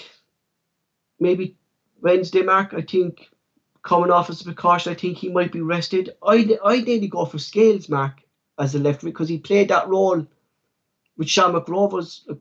We saw how quick he was getting up the pitch as well, Mark. I nearly put Scales in left wing next against Ross County. You know, the old physical team too, Mark. Scales would probably be a height there as well. You know, Ross County is one of the kind of games, Paul, that I say we should be trying a couple of youngsters and that in just to give them some game time. I'd have no fear even playing. I'd even Welsh.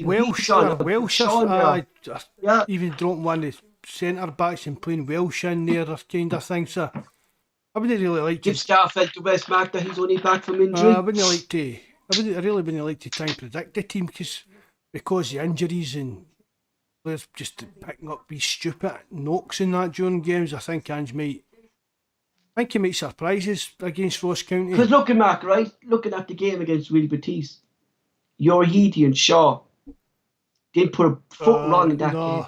I thought Yorahidi or whatever it is, I thought he had a great game against him. Yeah, Shaw provided legs. I mean, at that level, Paul, really. Yeah. I mean, was that his first kind of competitive game for us, wasn't it? I mean, that was his first, and that was Shaw's first competitive game, Mark. You know what I mean? So, Ange said himself, this is players, I was getting a chance to players that are going to help us as we move forward. Exactly. So that's funny, why looking, not? Mark, that how trimmed like the squad now, Mark, if you take out the injuries now, right, and look at the squad, he's really down to his bare bones. And this is a chance, Mark, that you can't risk another injury for the final. I'd nearly put Shaw in there, Yorahidi in there. Ralston's only back from injury as well. I'd rest Ralston as well. I'd play Jovanovic right wing and put Yorahidi there. Put Shaw in for Beaton maybe, and put Scales out in the left wing. Put McCarthy in for Beaton. Yeah. I mean, you're saying Shaw, but I mean McCarthy's a lot more experienced. He needs game time as well, Mark, so why not tie McCarthy in there? You know, I think now he needs to use the squad, Mark, considering the cup final's only a couple of days away. I think he needs to use the squad and maybe not take a risk Wednesday. You know, like with the players we have, Mark, now, right? And the injuries we have, like we've no striker.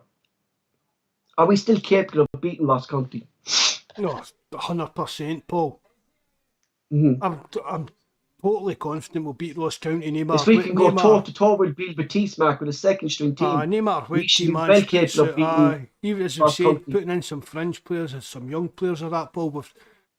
We should have enough in our squad to beat Ross County. And I think that's given me confidence, Mark, in watching the lads against Will Batiste, like watching those players who stepped into it, like you said there, Mark. That was his first competitive game for us. You know, he's well capable of coming in there, Mark, playing against Ross County. That's sort of levels, Paul. Yeah. That's what I've said before how players, they're good enough to play for us at SPFL level, but obviously when you take a step up, maybe like the Derby game, Aberdeen, they're tough games. We always get tough games at places like Aberdeen. I'm talking about games against your first team then, I'm talking about your games against St Johnstone's, Ross County, St Mirren.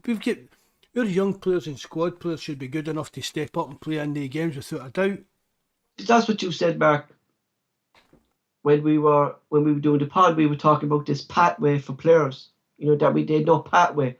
Like, this is an ideal situation to use that pathway now because of the amount of injuries we had to bring in these players, get them into the game, and basically see what they do. Like, because I think, Mark, like, without a striker, we could have beaten Motherwell 5-6-0 on a good day if we took our chances. It was just we didn't take our chances. You know, and people are saying it was just keeper made good saves and stuff. It's not about good saves, Mark. We should have put him away. And that's the end, of. You know what I mean? You want about Edward last season, Mark. Keepers making great saves. Sloppy finishing, Paul. A lot of it was down that's to what it was, sloppy Mark. finishing. Sloppy finishing. These are chances that A top striker should be putting away. A top striker put them away. You know, and so I'd be expecting that, Mark. That I think he would surprise us, Mark, with the starting lineup. I think there will be a few changes and surprises, Paul. We won a Uni Cup final. Definitely, Mark. I don't think we can. I don't think we could take another 1 or 2 injuries, Mark, in this squad. I think the squad is down to bare bones again. And consider, like, if you look back to our last injury crisis, Mark, before when Callum McGregor and all got injured, you can't take that risk anymore. You know what I mean? You can't risk having another 2 players out, considering there's 9 players out at the moment. You know? No, but you've got to take your gamble against Ross County, Paul, rather than gamble against Hibs in a cup final. Yeah, you know, I would think, Mark, we're talking here about players. I mean, Skills, for me, Skills has stepped, I know you raved about him, Paul, and that, but Skills has stepped up to the mark and showed they can play. Liam Shaw. Oh, without doubt, Mark. You're the centre back, I'm not going to try and... Urahidi? Urahidi, he showed that, I mean, the Real Betis, it's not as if we've asked him to play against Akis. He was going, like, you know Mark, what I mean? He was putting in some tackles there, like, and Shaw controlled the midfield, Mark, against international players. I mean, we're talking about Julian. I mean, I'd rather we get shot at Julian and invest our time in that. Him. Yeah, Urahidi, yeah, definitely. Because he's going to be here for the next few years, do you know what I mean? And Julian, he's a big lad too, Mark. Big lad. You know, like, he's only 19, Mark. Only 19 years of age. You know, raw talent. Great time for him to learn great time for Urahidi to be at Celtic, Mark, because he's with a manager. And a big physical. We know Ross County's going to be a big physical team. Yeah, that's what I'm saying. Yeah, so that's what I'm saying. Like, so ideal game for him, for McCarthy, for Scales, 6'4" Scales is, Mark. We should be utilising Scales in matches like this, Mark. 6'4", and he's up and down that ring. It'd be like Oyer against Aberdeen. Remember, he ran the pitch. That's who kind of reminds me of Paul. Scales running at that height, Mark. You know what I mean? I might look at the height of that, adds to the team for set pieces and things like that as well. Just said earlier, his goal was any striker would be proud of that goal. Do you know what I mean? Just said and that's why I go, Mark, by hit it and a player, Mark, who's not afraid. Like, you know what I mean? He said, I didn't dwell on it. I didn't think of it. First thinking was to shoot. That's a player in confidence, Mark, who came off of... He got goal of the season in the League of Ireland last week. He was voted goal of the season. But look at this now, Mark. Skills' goal, Annie on the live chat. Goal of the season. Ball was crossed in. Controlled it in the air with one leg. Turned around and blasted it into the top corner with his other leg. You know what I mean? Like, this is a player, Mark, whose confidence levels, he's buzzing to be at Celtic. Do you know what I mean? And he wants to take the chance. You know, and that's the kind of players we want, Mark, who want to be here, who want to play for the jersey. And I think you can see that now with every Celtic player at the moment, Mark, that they want to be at Celtic. And that's the buzz that Ange has brought to this Celtic football club. I think even the fringe players in that post haven't changed, Mark. Do you know what I mean? Even the fringe players in that, they seem happy. Do you get what I mean? Even players. No one's complaining, Mark. No, and everybody's coming on, and we've spoke about it, Paul. How certain players have turned themselves around in that, but every player seems to give 100%. Yeah, they seem to be saying, like, and I've said that's for in training, you can't fault players if they give their a different level, Mark. That's what they're saying. Like, training on the Ange is a different level. We're learning. Do you know what I mean? We're learning at training. So they're learning how to play the game. They're getting fitter. They're learning about even like the sports science stuff, all the nutrition stuff. It's got to be a good experience It's just for a these pity players. You that know, it's just a pity that Barkas hasn't learned how to use his fucking gloves yet. You know? I don't think he'll be there to come No, come end think of it's gone, January. Mark. Especially now that the young lad Toby has been in around the European squad as well. I think that's You just know? making up the numbers as well. I mean, Yeah, but really, why it's, Barkas up there? That's what I'm saying, Mark. Why isn't Barkas up there? You know, I tell you, Mark, watch this young lad. And I'm going to say it now on the podcast. Watch him. I can guarantee you this fella's going to get games and he's going to surprise us all. You know? I tell you what, I've read about Man City are looking at him, Mark, as Toby, the young goalkeeper, right, Alawabi. right. Man City are looking at him as because they raised Spurs. He was with Spurs and Oh, Celtic right, I nabbed know him who from you mean. Spurs. Right, I know who you mean now. Yeah, and Spurs didn't want him to go. Spurs were offering him a big deal and didn't want him to go. There was a few League One clubs wanting to be their number one keeper. No, he decided to come to Celtic. So I'd watch this fella, you know. Is he going to get a chance, but Paul? Because young keeper, I'm talking about with the Well, at the moment, fans right, in that as well. Look at at the David moment, I Marshall. was reading about him. At the moment he's learning. Ange has been so impressed with him, right? Because of he's a goalkeeper, Mark, that would thrive on Ange because of his skills, his football skills, right? So at the moment, Ange now has him working with Stevie Woods and Joe Hart to learn off Joe Hart and Stevie Woods. So he's actually working with them, and that's the benefit of having Joe Hart in the squad, Mark. That a young keeper can learn off him and not learn off Bain or Barkas. Do you get me? You Aye. know, it's a benefit. It's a benefit of basically, Mark, of having Joe Hart in the squad, like that a young keeper can learn. And plus, like you have the young lad Dugan out on loan at Tranmere, who's playing regular football to come back. Like Celtic have good goalkeepers, Mark, within our youth system, and we should be utilising it. Do you know what I mean? But Paul, You know? for me, honestly, I think we need to be like a kind of extraordinary talent, Paul, to become Celtic's number one at a young age. I tell you, and I say it now, watch this space, Mark. Right? And if he gets number one, you owe me a tenner. Oh, just when does it look at David Marshall? You get what I mean? Yeah, And we've really, was it Marshall left, Mark, because he wouldn't compete with Barts at that time, wasn't it? aye, the young. Strachan went down and signed Arthur Barts, and Marshall wouldn't come. Marshall said, I mean, but that's the lack of ambition then by David Marshall. There, wasn't but it? we're going about the amount, like the way the fans in that, like treat like young players like Mikey Johnson, over the years, other players, but a goalkeeper. Imagine the grief a young goalkeeper would get for any kind of mistake he made. Mm-hmm. It's a big, Yeah, big weight on your shoulders as a young Mark, man to be Celtic number one goalkeeper. JP said, we have the smallest Celtic team and the biggest last of dig I've ever seen. But that's why I'm saying, Mark, that we need players like a player like Yorahidi and Scales in there, Mark, to make us this more physical. Do you know what I mean? Yorahidi, You know? Scales, McCarthy, a fully fit McCarthy Yeah. put some dig into your midfield, Paul. Like this is only, we're not even 5 months into Ange's era, Mark. And look at the excitement that's coming from even us, Mark, here on the podcast, to last season, Mark. Doom and gloom last season we were on this podcast. We were trying to Even scroll the internet, Mark, to entertain ourselves because of Celtic being so bad. get back to when we were all sitting waiting on Eddie Howe coming in, Paul. Yeah. Now that should trigger JFP. JFP was a big Eddie Howe fan. Eddie Howe will become the first manager of the richest club playing in Championship football next season. That's what he will. Like, JFP was gutted that Eddie Howe didn't get a Celtic job. Moving on.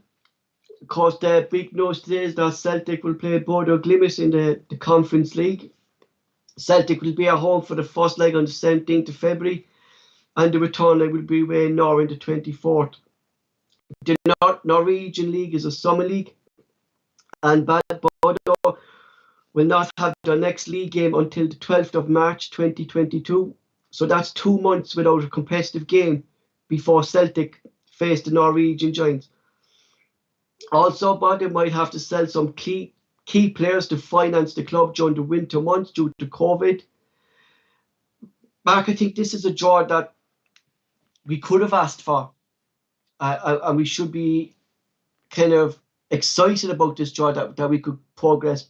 But going by past experience, Mark, we can't underestimate them because they beat Mole to the Norwegian League yesterday by 3 points, so they actually are Norwegian champions this season. But it's a draw, Mark. We should be expected to win, shouldn't it? I think so, Paul. I think we'll score a good few goals against them at Celtic Park, and that'll be enough to take over there. I mean, they've got a plastic pitch as well, isn't it? I've read that. Plastic pitch, Scandinavian pitch, plastic pitch. The away draw maybe be a wee bit of kind of slippery skin, but I think we've got enough for the two legs to see. I really do. The first game is at home. I've actually seen this team, Paul. I've actually got a couple of players kind of noted down as like potential targets for us. Yeah, Berg seems to be... that Patrick Berg. There was another one as well, Patrick but we linked to him before, haven't we? We've been linked to him for a while, Paul. Right, and the left winger that Mickey was raving about. And there's another one. Is it Bjorken you call him? But I think he's going to Germany in January. They have to sell players, Mark, because of COVID. That they were saying that they might be able to pay the players over the winter months, so they have to sell players. Well, didn't he see that? Well, yeah, they have to sell players in January, Mark, because of the winter months, Mark. That's good. Football. Good for us, but it's not a very nice. No, it's not a nice thing to happen, but that's another plus for us. But I don't really. I'm 100% confident Paul will get by them. Mm-hmm. Just going on your thoughts, Mark.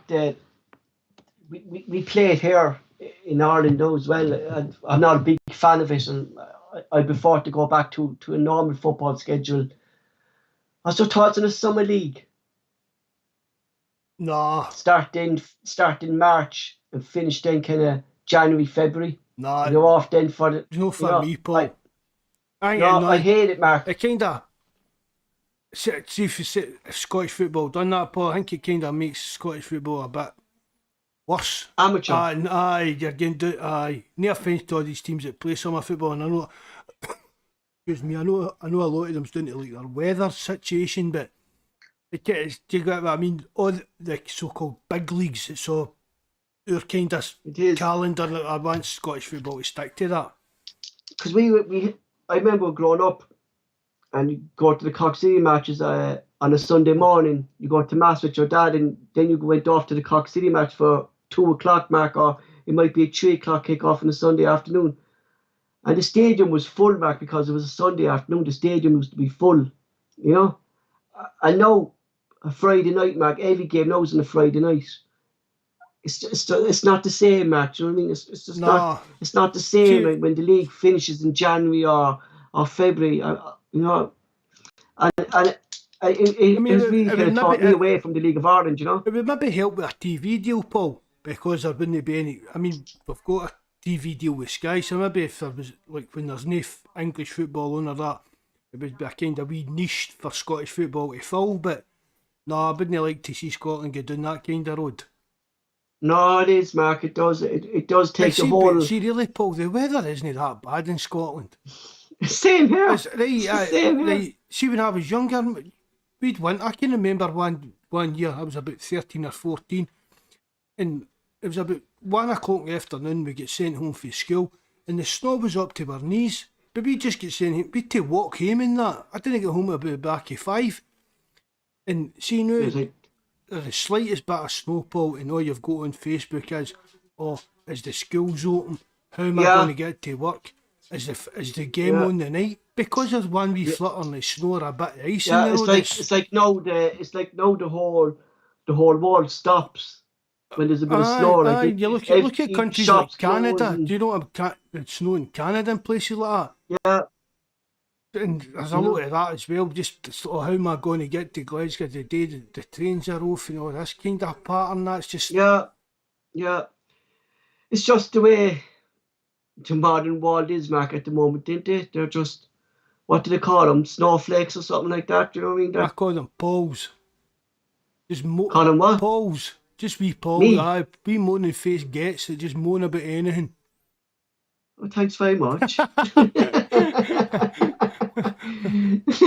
Oh no, they're another Paul loan. JFP says there, Eddie Y, Tory, Blue, Rinse Brigade, Feck, a bomber, bullet, well dodged. We left out the curse words there as well, so. JFB, she got a bit of thing about these old women with blue hairs and that as well, hadn't he? But Mark, didn't we? We really did dodge the bullet with Eddie Howe, I think, didn't we? I think so. As I said, hindsight's a wonderful thing, but we'd all be delighted at the time apart from JFB if Eddie Howe got appointed, but looking back, I'm quite glad that he didn't. And I still can't understand, Paul, why he get the Newcastle job. Oh, do you think, Mark, do you think maybe he's there just to keep them up? And then at the end of the season, they'll actually sack him. Get someone else in. Because at the moment, Mark, they're going down. It'll be a mega money contract, Paul. So, well, don't get it, they've got mega money, but maybe that is it. Look, sign this 4-year contract for so many millions a year, and if you keep us up, we'll pay it and get rid of you or whatever. Yeah, because... I mean, see, for the kind of thing you think, if you're getting that kind of money put into you, Paul, you're looking like establish yourself like a kind of glamour club, ain't you? No matter where you're situated in the country or whatever, if you get that kind of money, you can pay people to come and work for you, kind of idea. I don't see how Eddie Howe's going to take Newcastle up any higher than... No, at the moment, Mark, watching Newcastle going down unless they get some serious players in, and if they're going to be in the transfer market in January, Mark, they're going to be buying average players and paying over the odds because clubs know they have money. They'll be paying stupid money for players to just says Paul, just to survive in that league.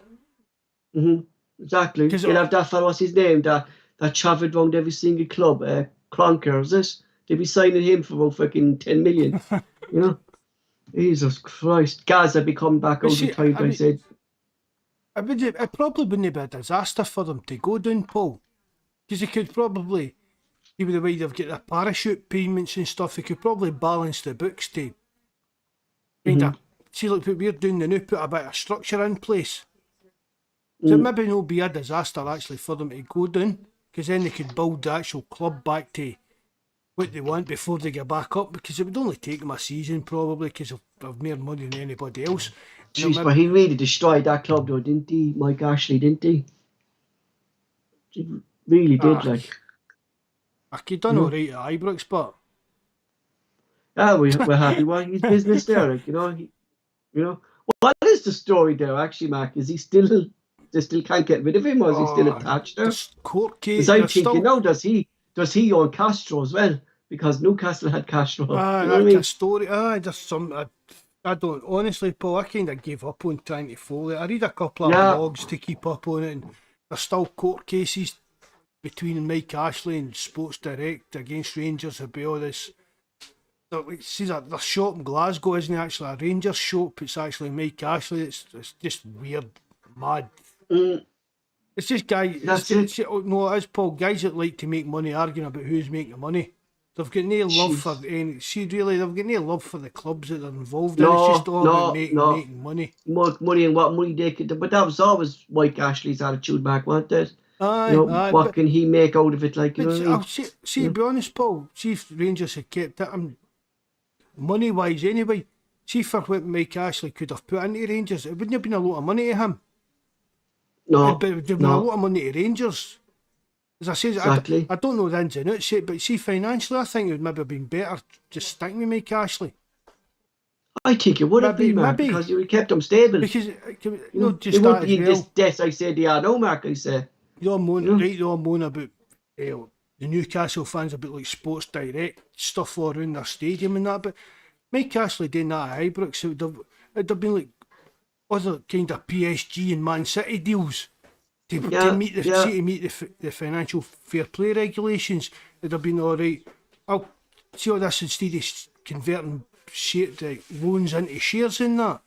Mike Ashley could have That's eventually, Mark, going to come back and hit aye, him. because you're just diluting what your shares are worth. You But know? Mike Ashley could have probably done what Man City Day and PSG Day and that, and covered that with sponsorship deals. Fair dues, it's Sports Direct, but you're still, do you get what I mean? You're not actually affecting the value of the club as such in that. But eventually, Mark, these shareholders are going to want to return. These are businessmen, and they're eventually going to want to return in their shares. You know what I mean? Paul, So, no, you know, they know they're not getting a return on them. Jesus Christ. They're stupid businessmen, so I won't like to be working for them. It's just they're kind of playing with their like pocket money, Paul, just to keep Rangers afloat. Yeah, just to keep Rangers afloat. You know, supporting the Huns. Huh? You had to get that in. I did, I did. Barring me from the live chat the other day, you fecker. Aye. You know? Yeah, that was nearly a yellow card, that one. I got in a bad mood off the referee. I just snapped. And there's me, like, banning people then for less. I know. I seen you saw him. What the fuck's he doing here? I thought he thinks we're sitting on the Discord. And Oh my God. just that as well, Paul, because we didn't mention the Foodbank or that earlier, did we? You did, yeah? No, we didn't. You jumped on it talking about the game. Mark, the microphone is yours, my friend. Oh, just said the Discord as well. We've got a wee Discord and we've got a forum, and anybody Celtic fans, you're welcome to come on to the Discord. The link and everything's in the description box below. You're welcome on the forum, whatever. Just pass it about and let all your pals and that know to come on, have a laugh and a joke on the podcast, on the forum, on the Discord, even Twitter, although we don't really get that. But just for So I did mention it because we had no guests, and I mentioned the guests through the banter page then, so that's why I didn't mention it. Oh, that you reminded me, so. So that's your new player ratings, and you missed out the food bank. Done. Aye, batter in, on you go. That's it for tonight, lads. Thanks to you lads joining us on the live chat night, JFP, the Jam of Jobbies joining us tonight. Who else do we have? We had Terence, who's actually working late tonight, Mark, and he's actually listening to us at work. Thanks very much, Terence. Mark, we now close the show. And Right, just thanks very much, Paul, for everything you do. Get the podcast, keep it going and that, pal. You know it's really appreciated. Everybody that joins the live chat, that's really appreciated as well. Remember, hit the like button, hit the subscribe button, and please, if you know how, please leave a comment because it really helps us get up the YouTube analytics and that. Hail, hail, God bless.